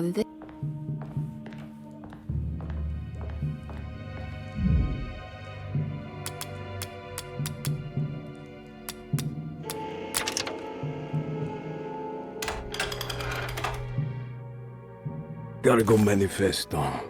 September 19th. this is it. The address to the theater where Jeremy first met the Dark Man.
Looks like the fog cleared up.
You shouldn't have come. Don't say that. You needed my help. All I wanted was to keep people away from DeSoto. Especially you, Emily. You're the only one in the family who forgave me for choosing old age over death. Father still cares for you? He is paying for your treatment at DeSoto. To get rid of me! That's the only reason anyone's at DeSoto. Someone in the family thought you were becoming an embarrassment. Help me get you out of this mess, Jeremy. I want to take you away. Your father would send me right back. What if I take you up north, to Kingsport? I know Mother still has family up there. I've been thinking about going for a while now. I haven't been to Massachusetts in years. I still paint from memory, you know? That old lighthouse makes for a great motif. Your father and I would go almost every summer. Then when our great-uncle died, we stopped going back. What is there to be done about the Dark Man? He's the one holding you back, right? You feel like you can't leave without paying your debt to him. The Dark Man has been with me since I was 12 years old. He was standing right on that stage right over there. For a brief moment, his gaze held mine. And that was it. I recognized him for what he was. The Hartwood curse embodied in flesh. I thought it was my turn, but I was only there to be mocked. Instead, his attention moved on to my father sitting next to me. I turned to him and saw his face. The whitest shade of pale I've ever seen. He bit off his tongue that night and suffocated. What can be done, Jeremy? Please. There's a way. 2 ways to be exact. One worse than the other. A written contract, now buried inside his sunken temple. Don't you remember what it said? I don't want to. Try, Jeremy. What did the contract say? No, we can't. We can't let New Orleans suffer that blight. I have to make this sacrifice. What are you talking about? Is this the thing from the bayou? Juan said something.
Yeah.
I need to get down there somehow.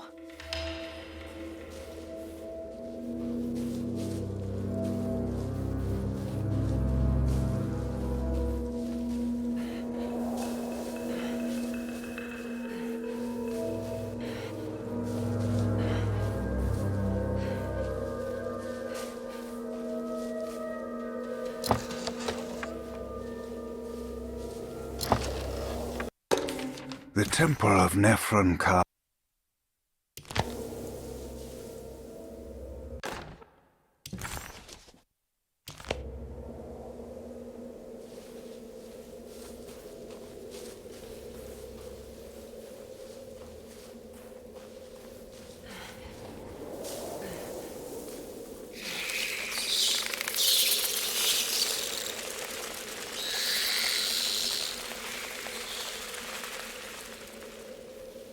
Okay, you can do this, Emily.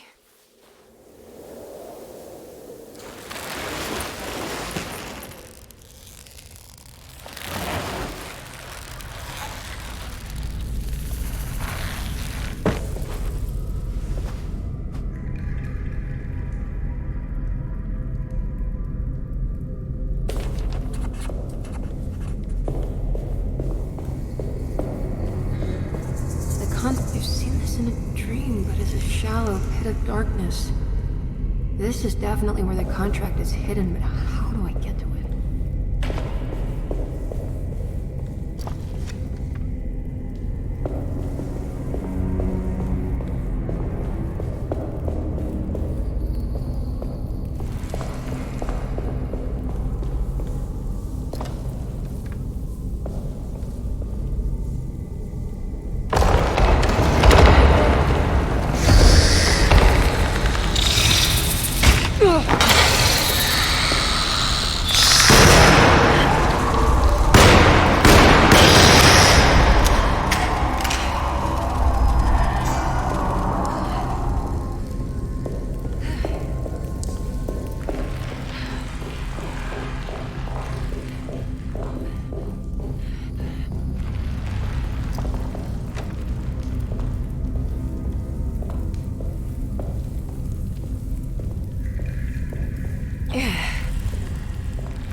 something missing.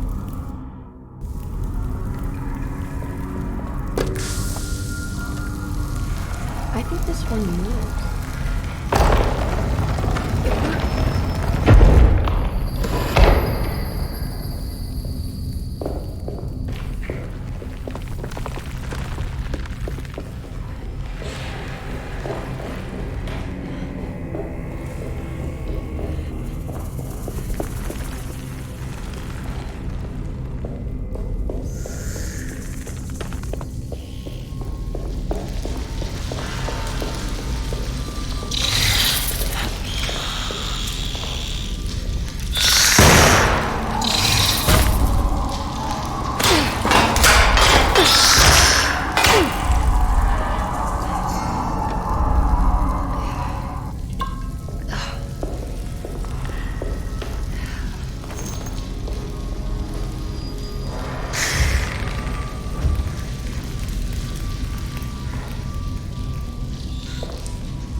It worked.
Acknowledge psychological trauma. Break through the barriers of self-deceit. Temper manic behavior. Is this it? Is this the contract?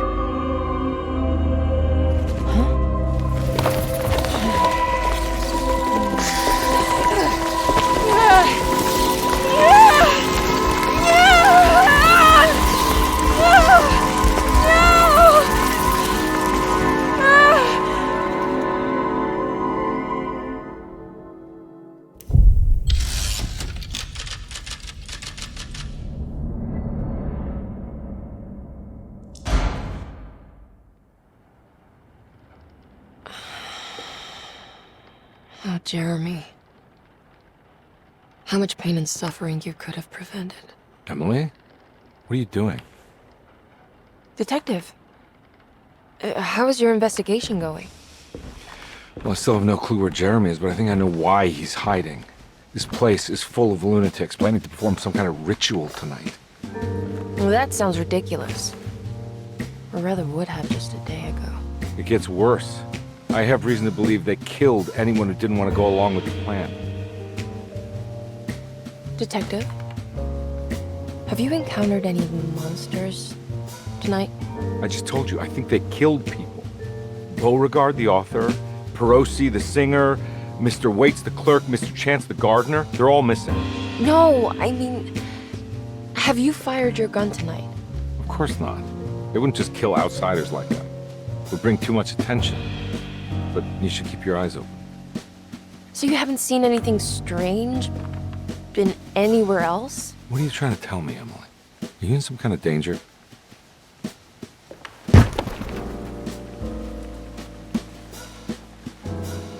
Let me drive you back to New Orleans. I think I have enough. You know, at least get the police to take a look at this case. No, I'm fine. Thank you, Detective. I'll find your uncle, Miss Hartwood. Just stay out of trouble.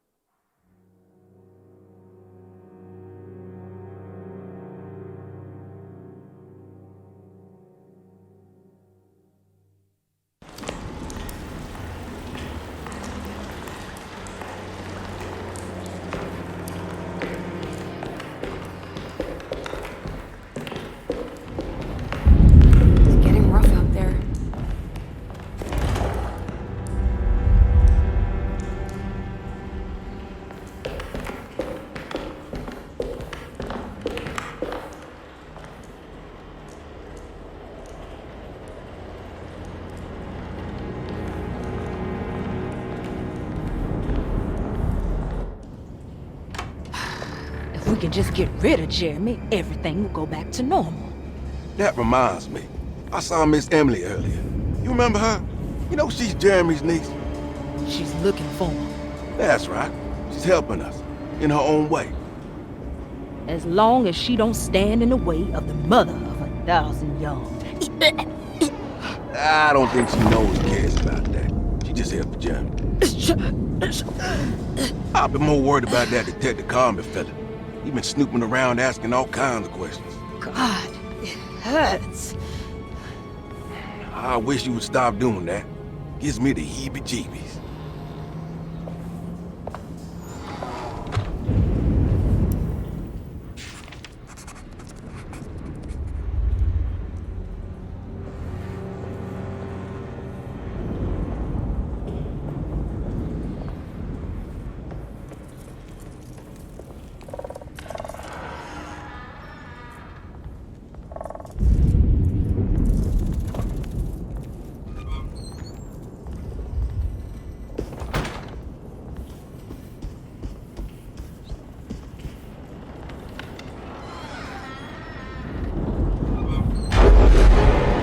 Going on here?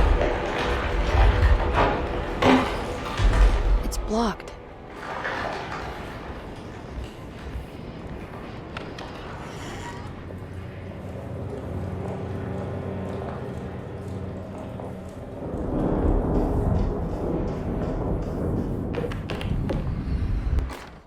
We must have faith.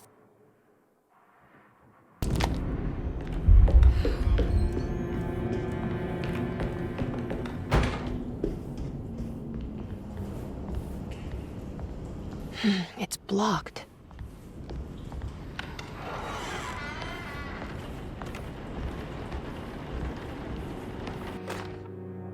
Lunacy.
It looks haunting in this light.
I need the key.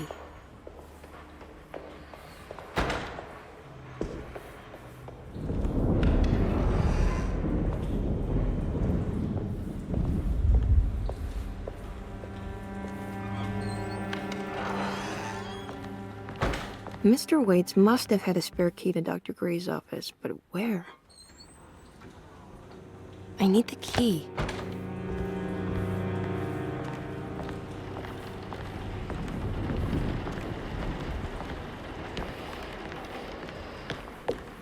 I don't know the combination. Wait, maybe I do.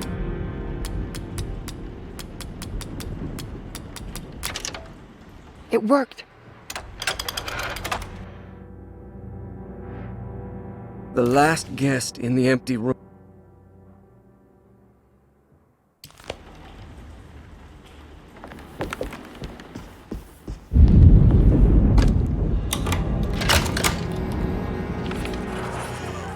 Here we are, Dr. Gray's office. Now let's see if we can find some answers. Dearest...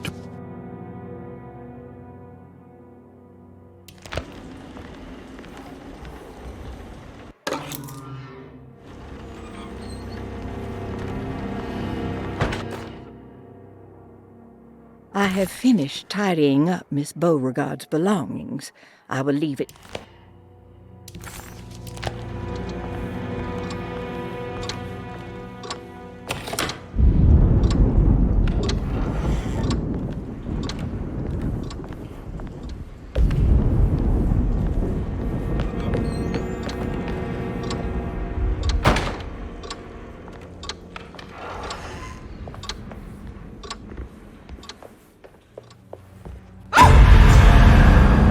This can't be.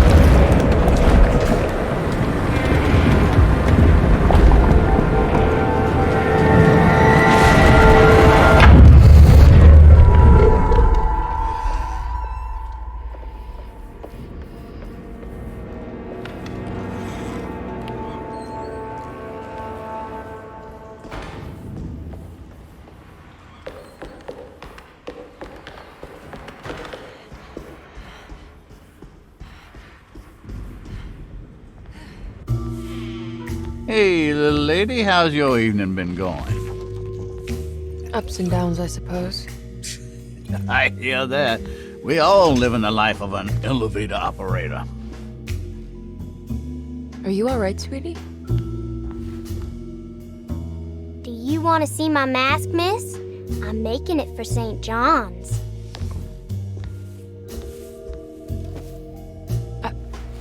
How did you... Is that supposed to be my... Ow! You should learn your place, little girl. Why are you acting this way? What did I ever do to you?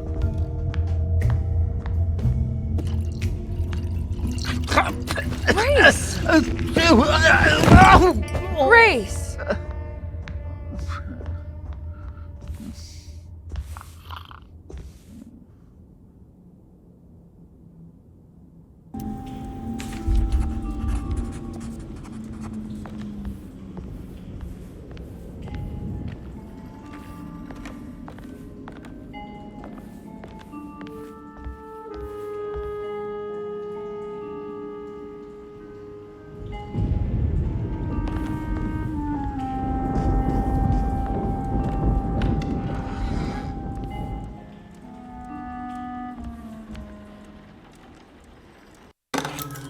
I'll just borrow these. At least he's breathing. I'll just let him sleep it off. There's something missing.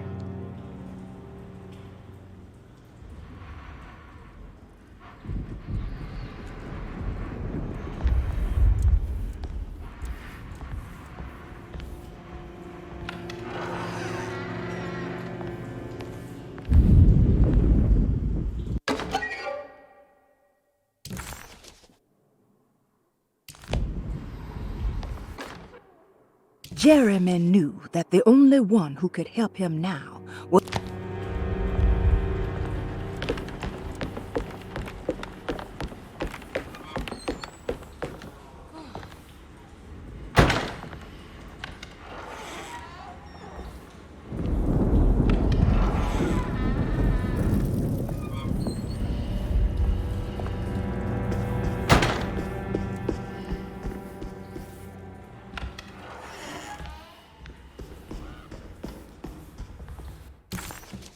The mask had reminded...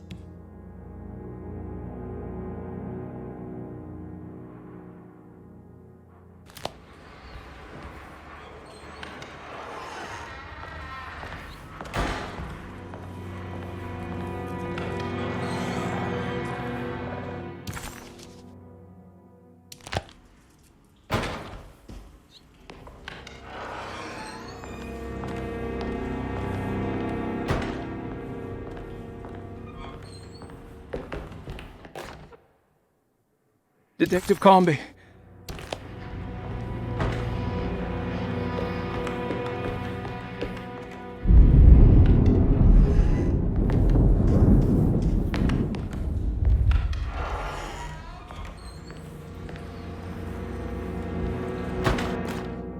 Brother, I need...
Sometimes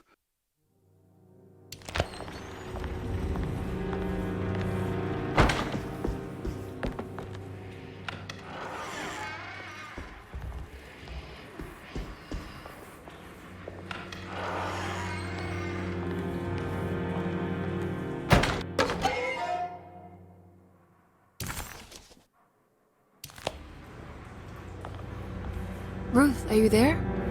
No, of course not.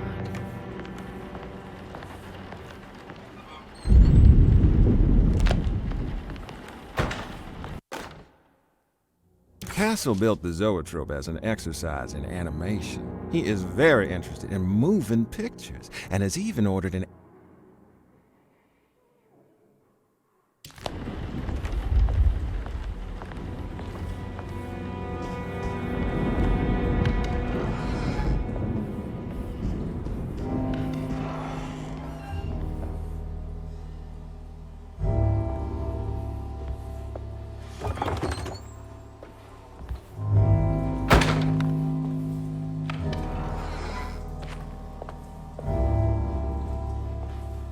What is going on here?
I need the key.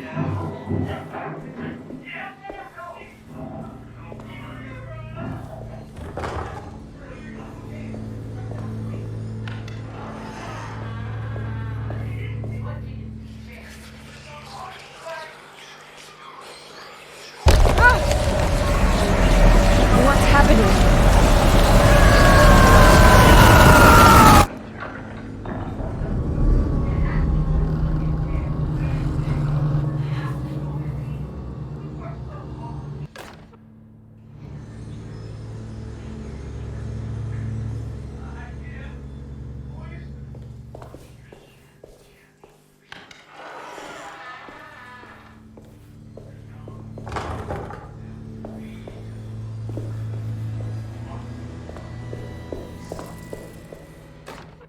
Radiography. Hypothetical psychosurgery.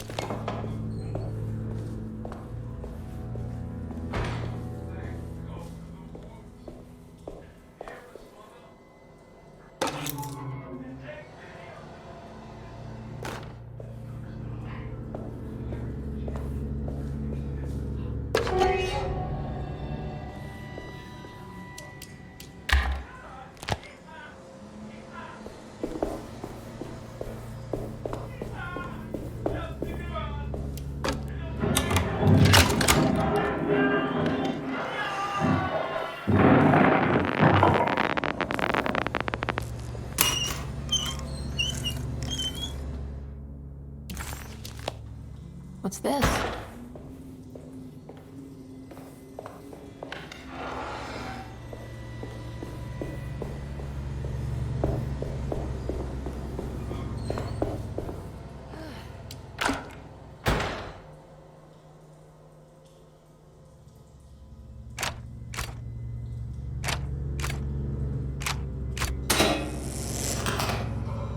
Oh, that's better.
Dr. Gray seemed to put a lot of effort into understanding.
I guess I never got a chance to look around this place.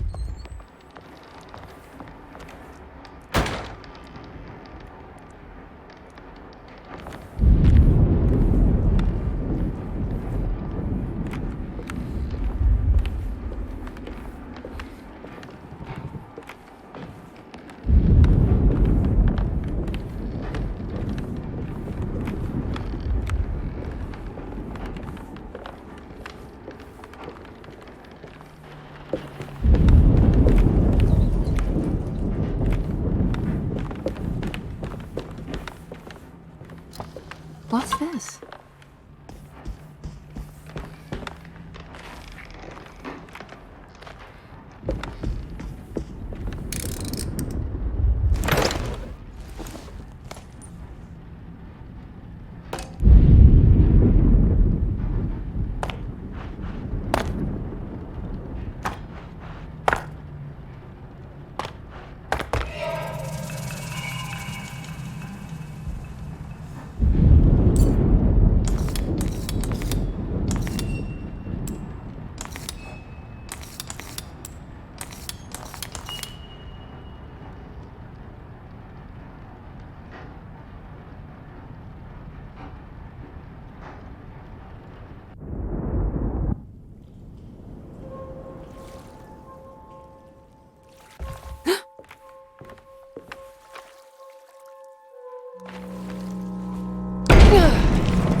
This feels familiar somehow. Hello? Is anyone there? Jeremy, where are you? I'm stuck in the mud and the bayou is taking me. Jeremy? Can you hear me? The motor is dead. I can't do anything more. Hang on, Jeremy. I'll get the boat running. I'll get you out of here.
The boat is run aground, crashed right into the bayou.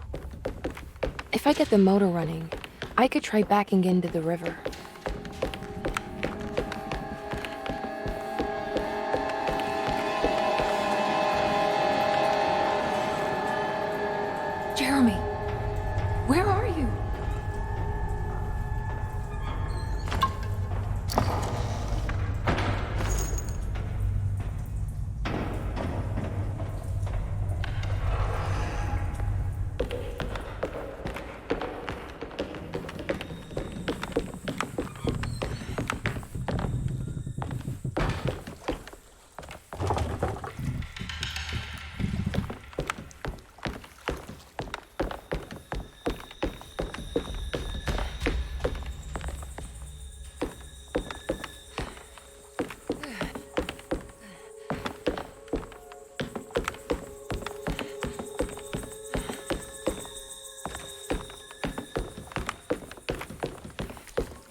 winch seems to be powered by electricity. Maybe I can find a way to turn it on.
I can break it.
ready to tell me? What's happening?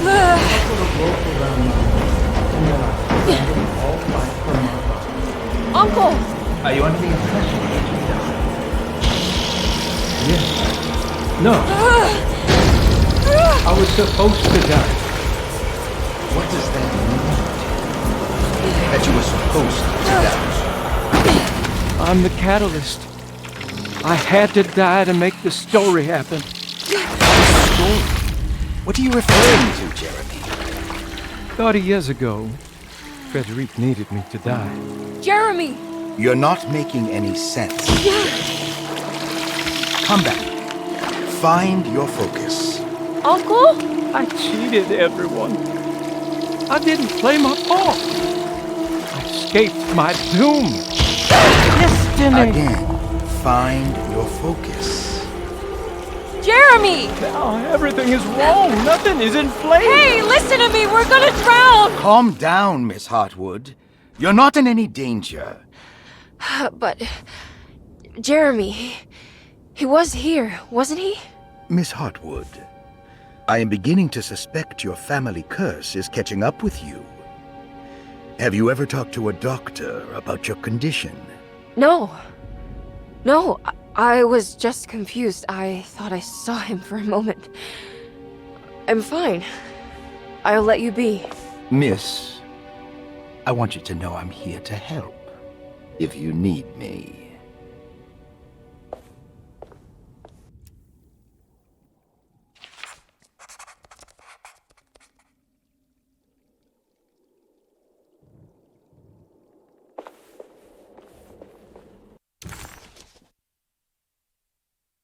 A ghostly voice.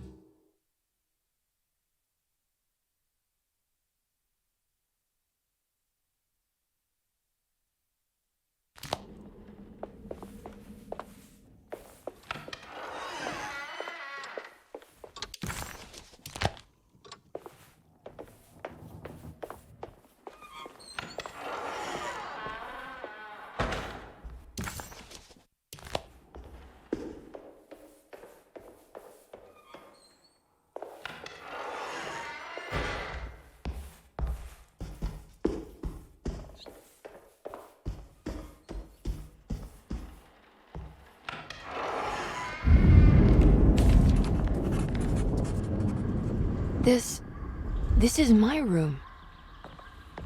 I belong here.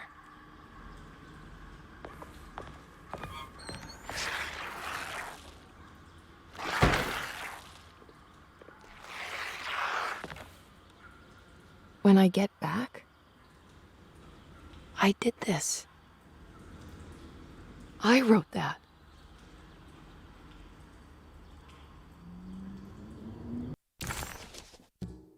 The empty...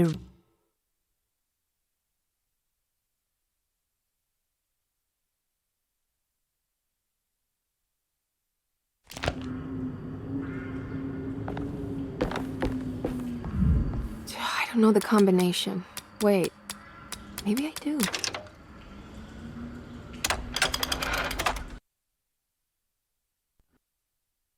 Darling, I finally found that photograph from my time in France during the war. I don't expect this to be your fiancé, but it did make me think of him. What an incredible man he must have been. You were lucky in a way. He could have been a nobody and died falling into the Mississippi. Instead, he volunteered to travel across the world to fight for people in despair, dying with honor like Achilles at Troy. I am jealous of you. Or maybe him. It's all incredibly romantic.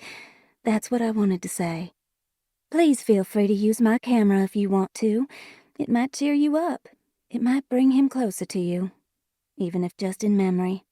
Ruth. How long have I been here?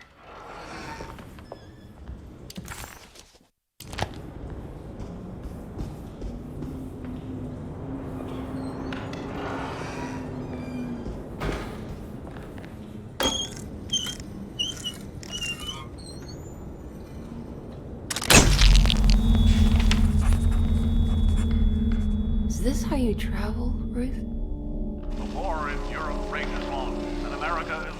hard to hold back the German aggression. Ships from Boston and New Orleans arrived yesterday to bolster our gallant forces in France. These men will play a crucial role in helping our allies defend the innocent and defeat the German war machine. In trenches, they will defend themselves against the charging Ford with razor-sharp ingenuity, all while planning how to advance the front with the use of artillery, machine guns, and pure American spirit. There are more bullets and explosives that can teach a man out of his darkest right within.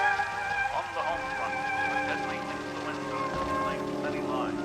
In New Orleans, almost 1,000 souls have perished.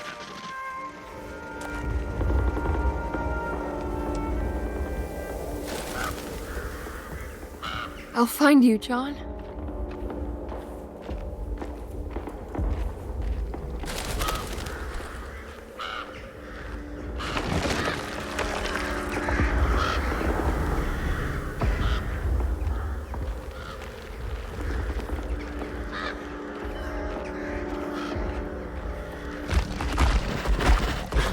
What was that?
John.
Oh God, I thought I was done with you.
There's nothing here.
I gotta run. There's no way I can kill that thing.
Where is this? Where am I?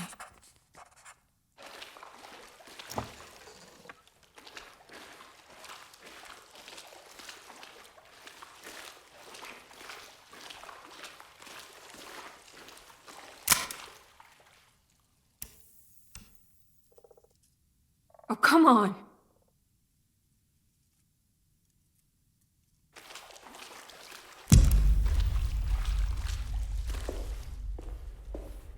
I need the key.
That's better.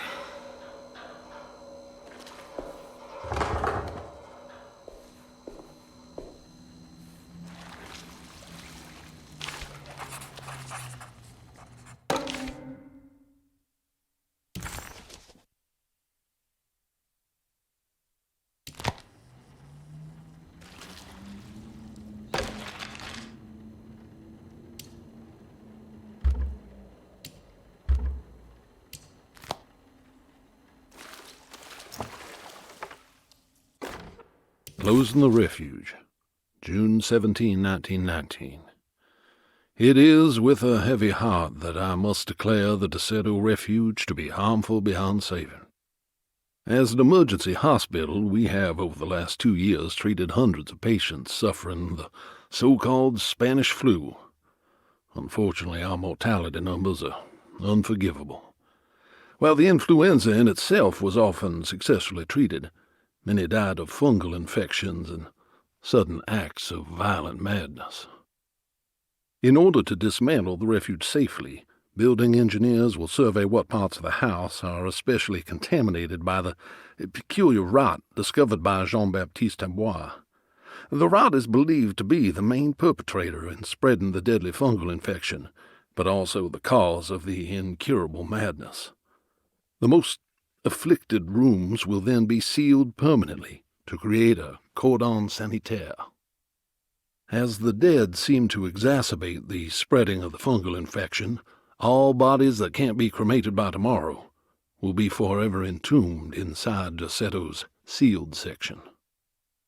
The refuge was never meant to be permanent, and as the influenza epidemic seems to be in decline, it stands to reason that we shut the facility altogether.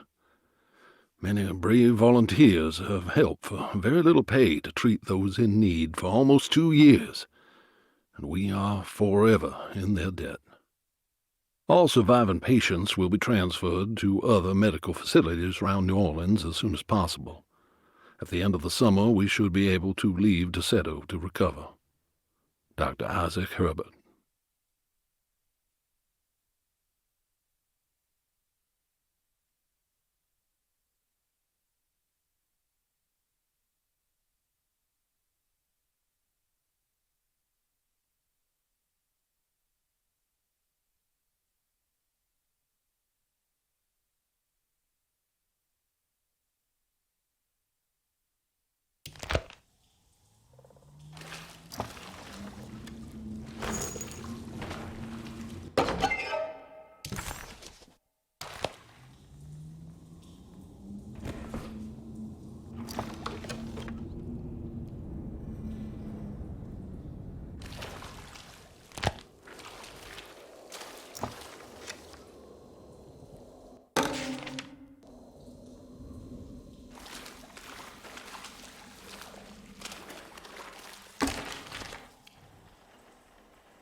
Emily was back at Derceto, but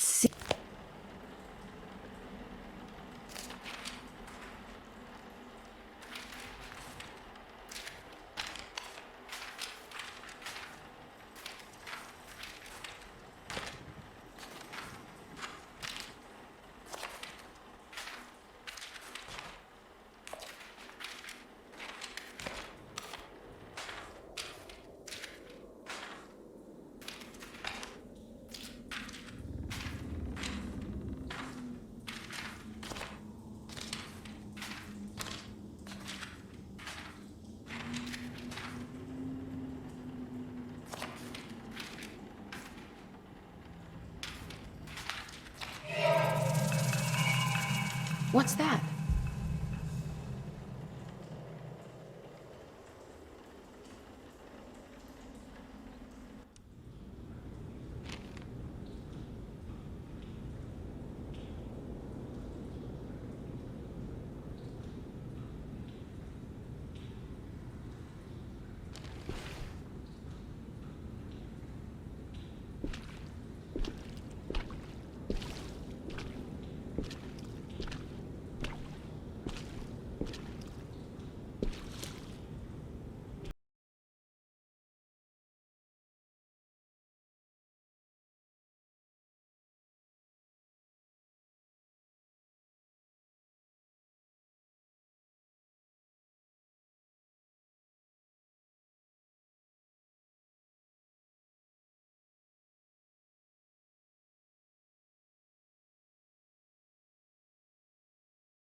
John Marcus died at Derceto of the Spanish flu. Emily stopped visiting him because she didn't want to see him waste away. She adopted a lie because it felt better. Emily hated the pathetic man that passed away in Derceto, but she was very proud of the man she made up. A man who died a martyr in the trenches of France. This must have been the true trauma that the dog man specified in the contract. But why was it Emily's and not Jeremy's?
Miss Hartwood, lock the door, will you? I'd rather not run into dear Dr. Gray if I can help it. This feels strange. So very strange.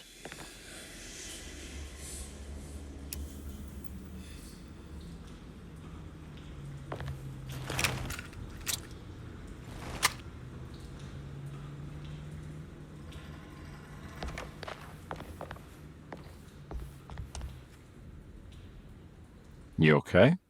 This place? It's like something from my childhood. It's just a private study of a very peculiar man.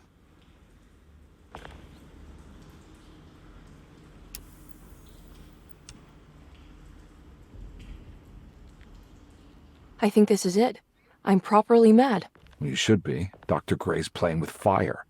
Derceto's a powder keg of loonies, all ready to play their part in a murderous cult.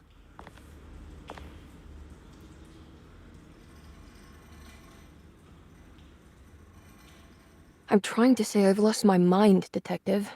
The Hartwood curse has caught up with me.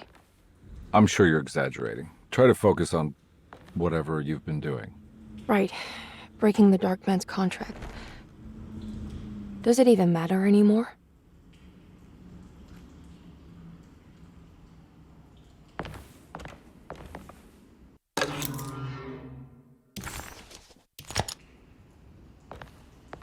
There's a book missing.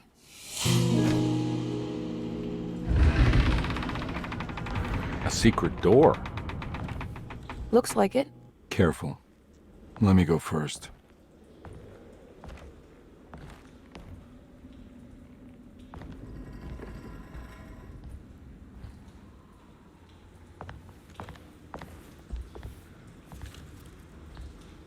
Now we're talking. Great job, Emily.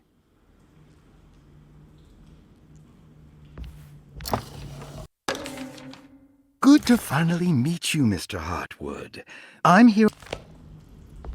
This has something to do with the numbers for the talisman.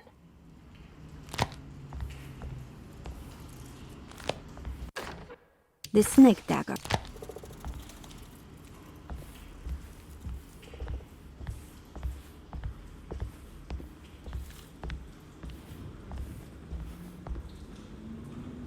Found anything? Oh, Dr. Gray's in so deep, I knew it. He's as mad as his patients. I mean, look at this. She who can till the soil of this sick world and begin again, the black goat of the woods with 1,000 young. Absolute insanity.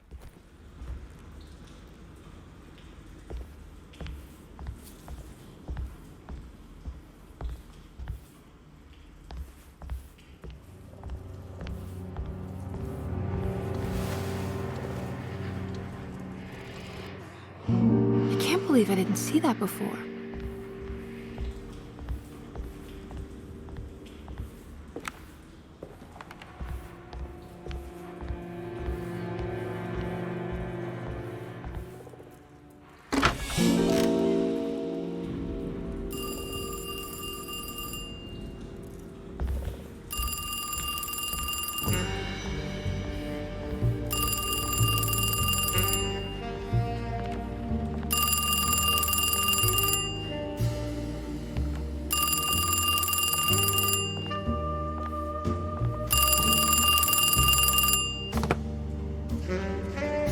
Hello? Who's there? Jeremy? Jeremy is with the Dark Man. You can't save him. Jeremy is with the Dark Man? Where? Who is he? What is the Dark Man? The Hartwood curse. He will come for you too.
You heard the telephone ring, right? No, the telephone's cut off. I tried calling the police earlier. Yeah, that's what I figured.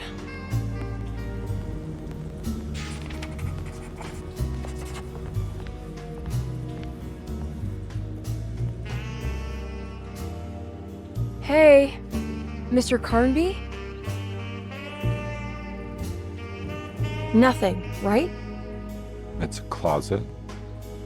That's right, Detective. I'll see you later. I have to finish this. You're going inside the closet?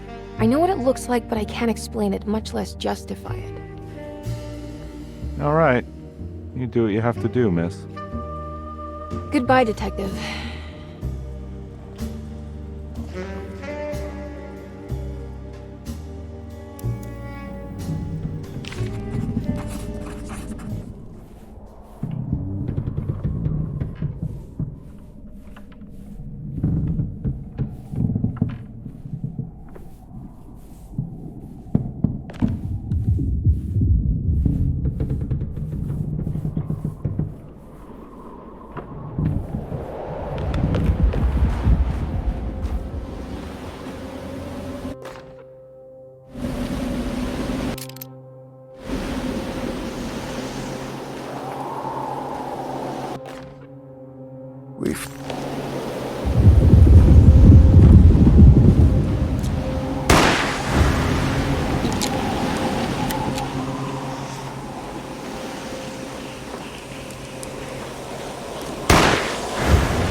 Talk about this.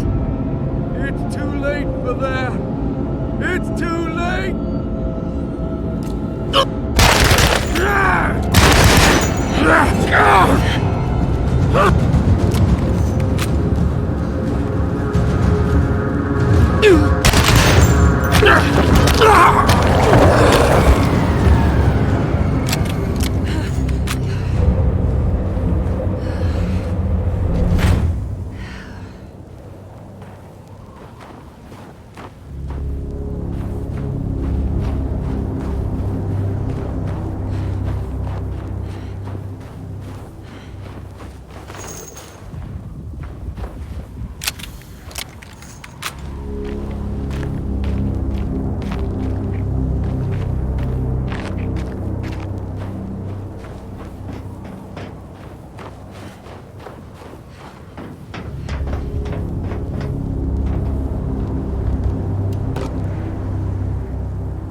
me, then at least set everything in order.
did everything you wanted to break the pact. What else can I do? Wait, it did work. That's why you're coming after me. You're in my head now. In that case, I hope you enjoy your stay. Emily, stop! Don't worry. We got you.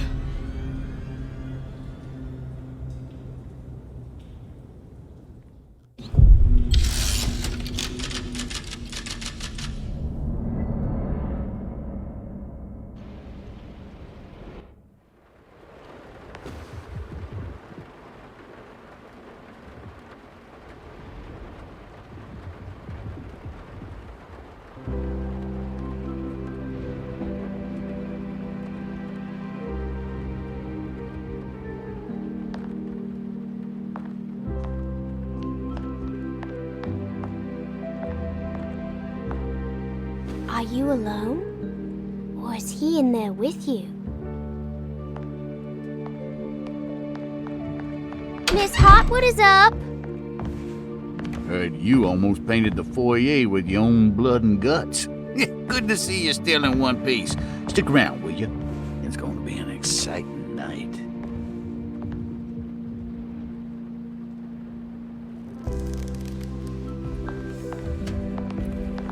Good to see you made it, miss. And all that ruckus, Lottie gave you a healthy dose of that sleeping juice. Wasn't sure you'd be waking up again. What happened? You had a psychological breakdown. Tried to shoot yourself. Sorry for the manhandling, but we just wanted to save you. You also stabbed Jeremy in the eye. Is he alright? He's a little strange, but everything else is back to normal. Really? I broke the pact? I don't know what you did, but it worked. Let's see you standing up, miss.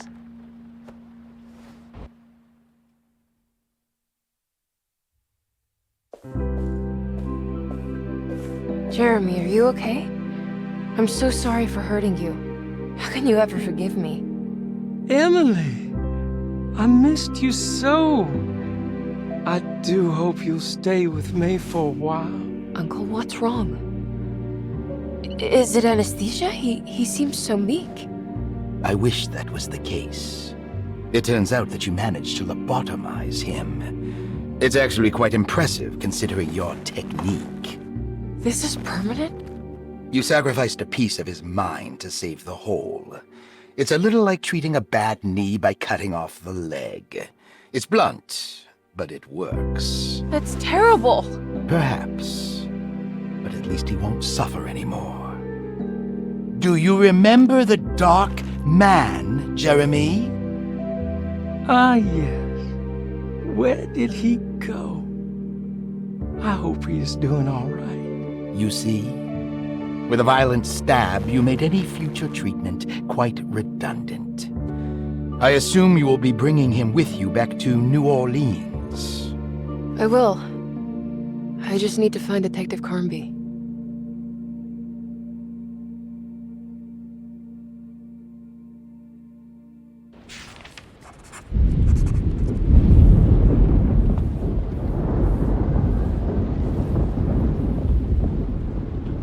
Well done, Miss Hartwood. You officially made Derceto the dullest place in existence again.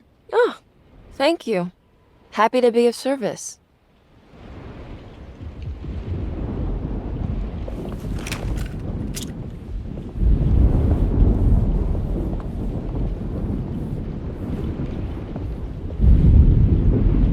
Looks like a storm's coming. Radio says it could get real bad. Floodings and such.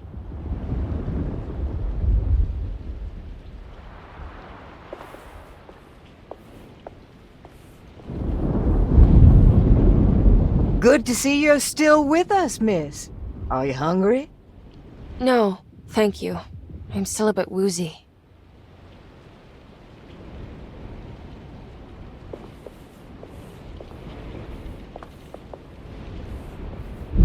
Do you know what's about to happen here?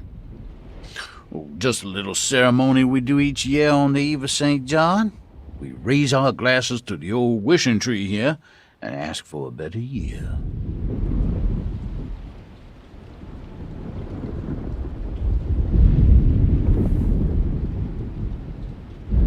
I almost forgot this was here. The very heart of Derceto, you know. Almost time to call on her.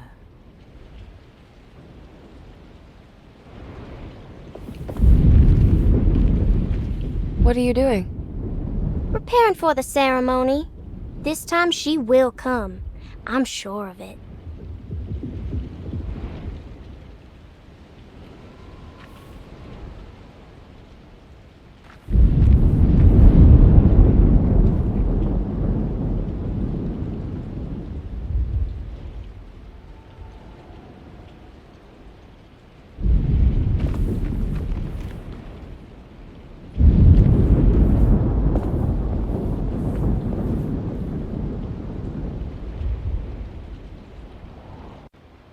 Everyone knows what to do?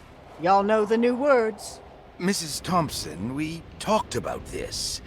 I'm not sure everyone is comfortable. Doctor, I insist. This is important. We've waited for so long, Doctor. Let's just go with the old song. Not every change is an improvement. Boss, good or bad, we need to move forward. All in, Doc. Let's bet it all. But we don't know what we're dealing with. It'll be okay, Doctor. Better even.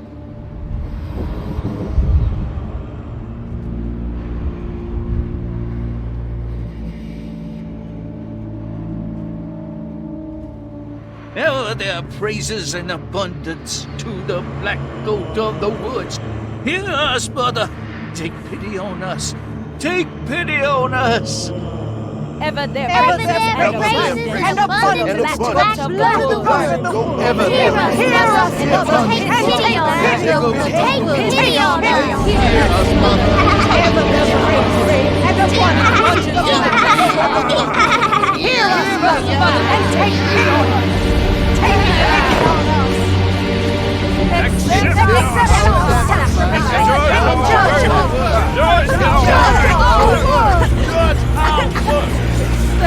What are you doing? This is madness!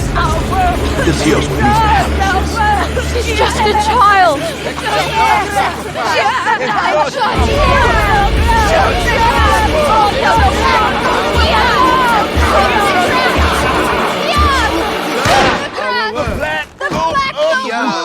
With 1,000 yards! Edward! Get out, Emily!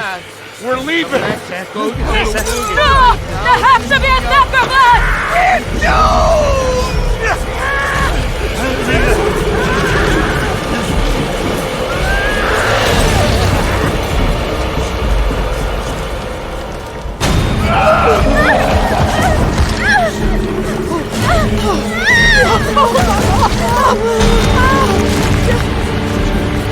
Come with me.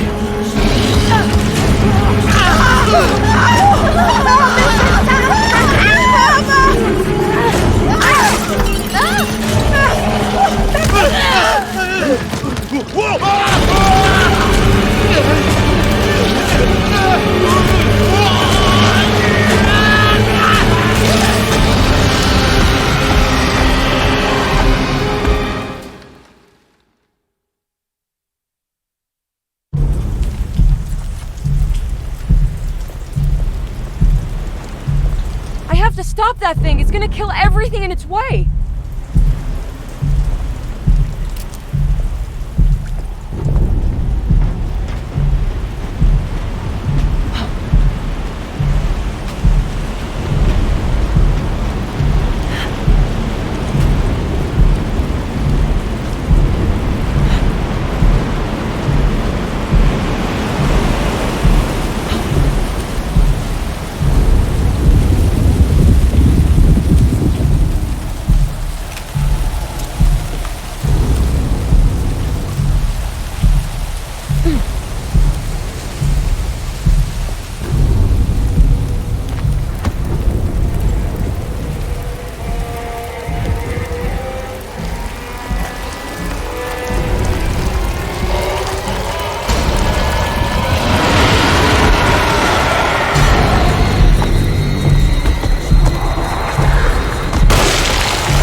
Emily, are you all right?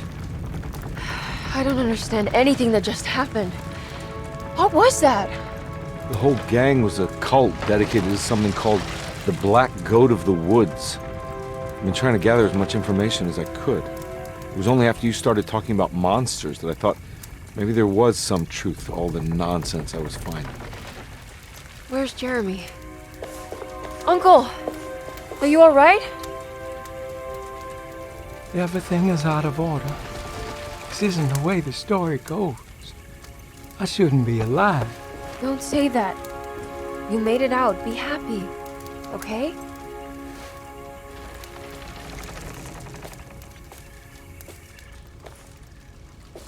Hey, kid. You doing all right? It wasn't what I expected, but you can't always get what you want.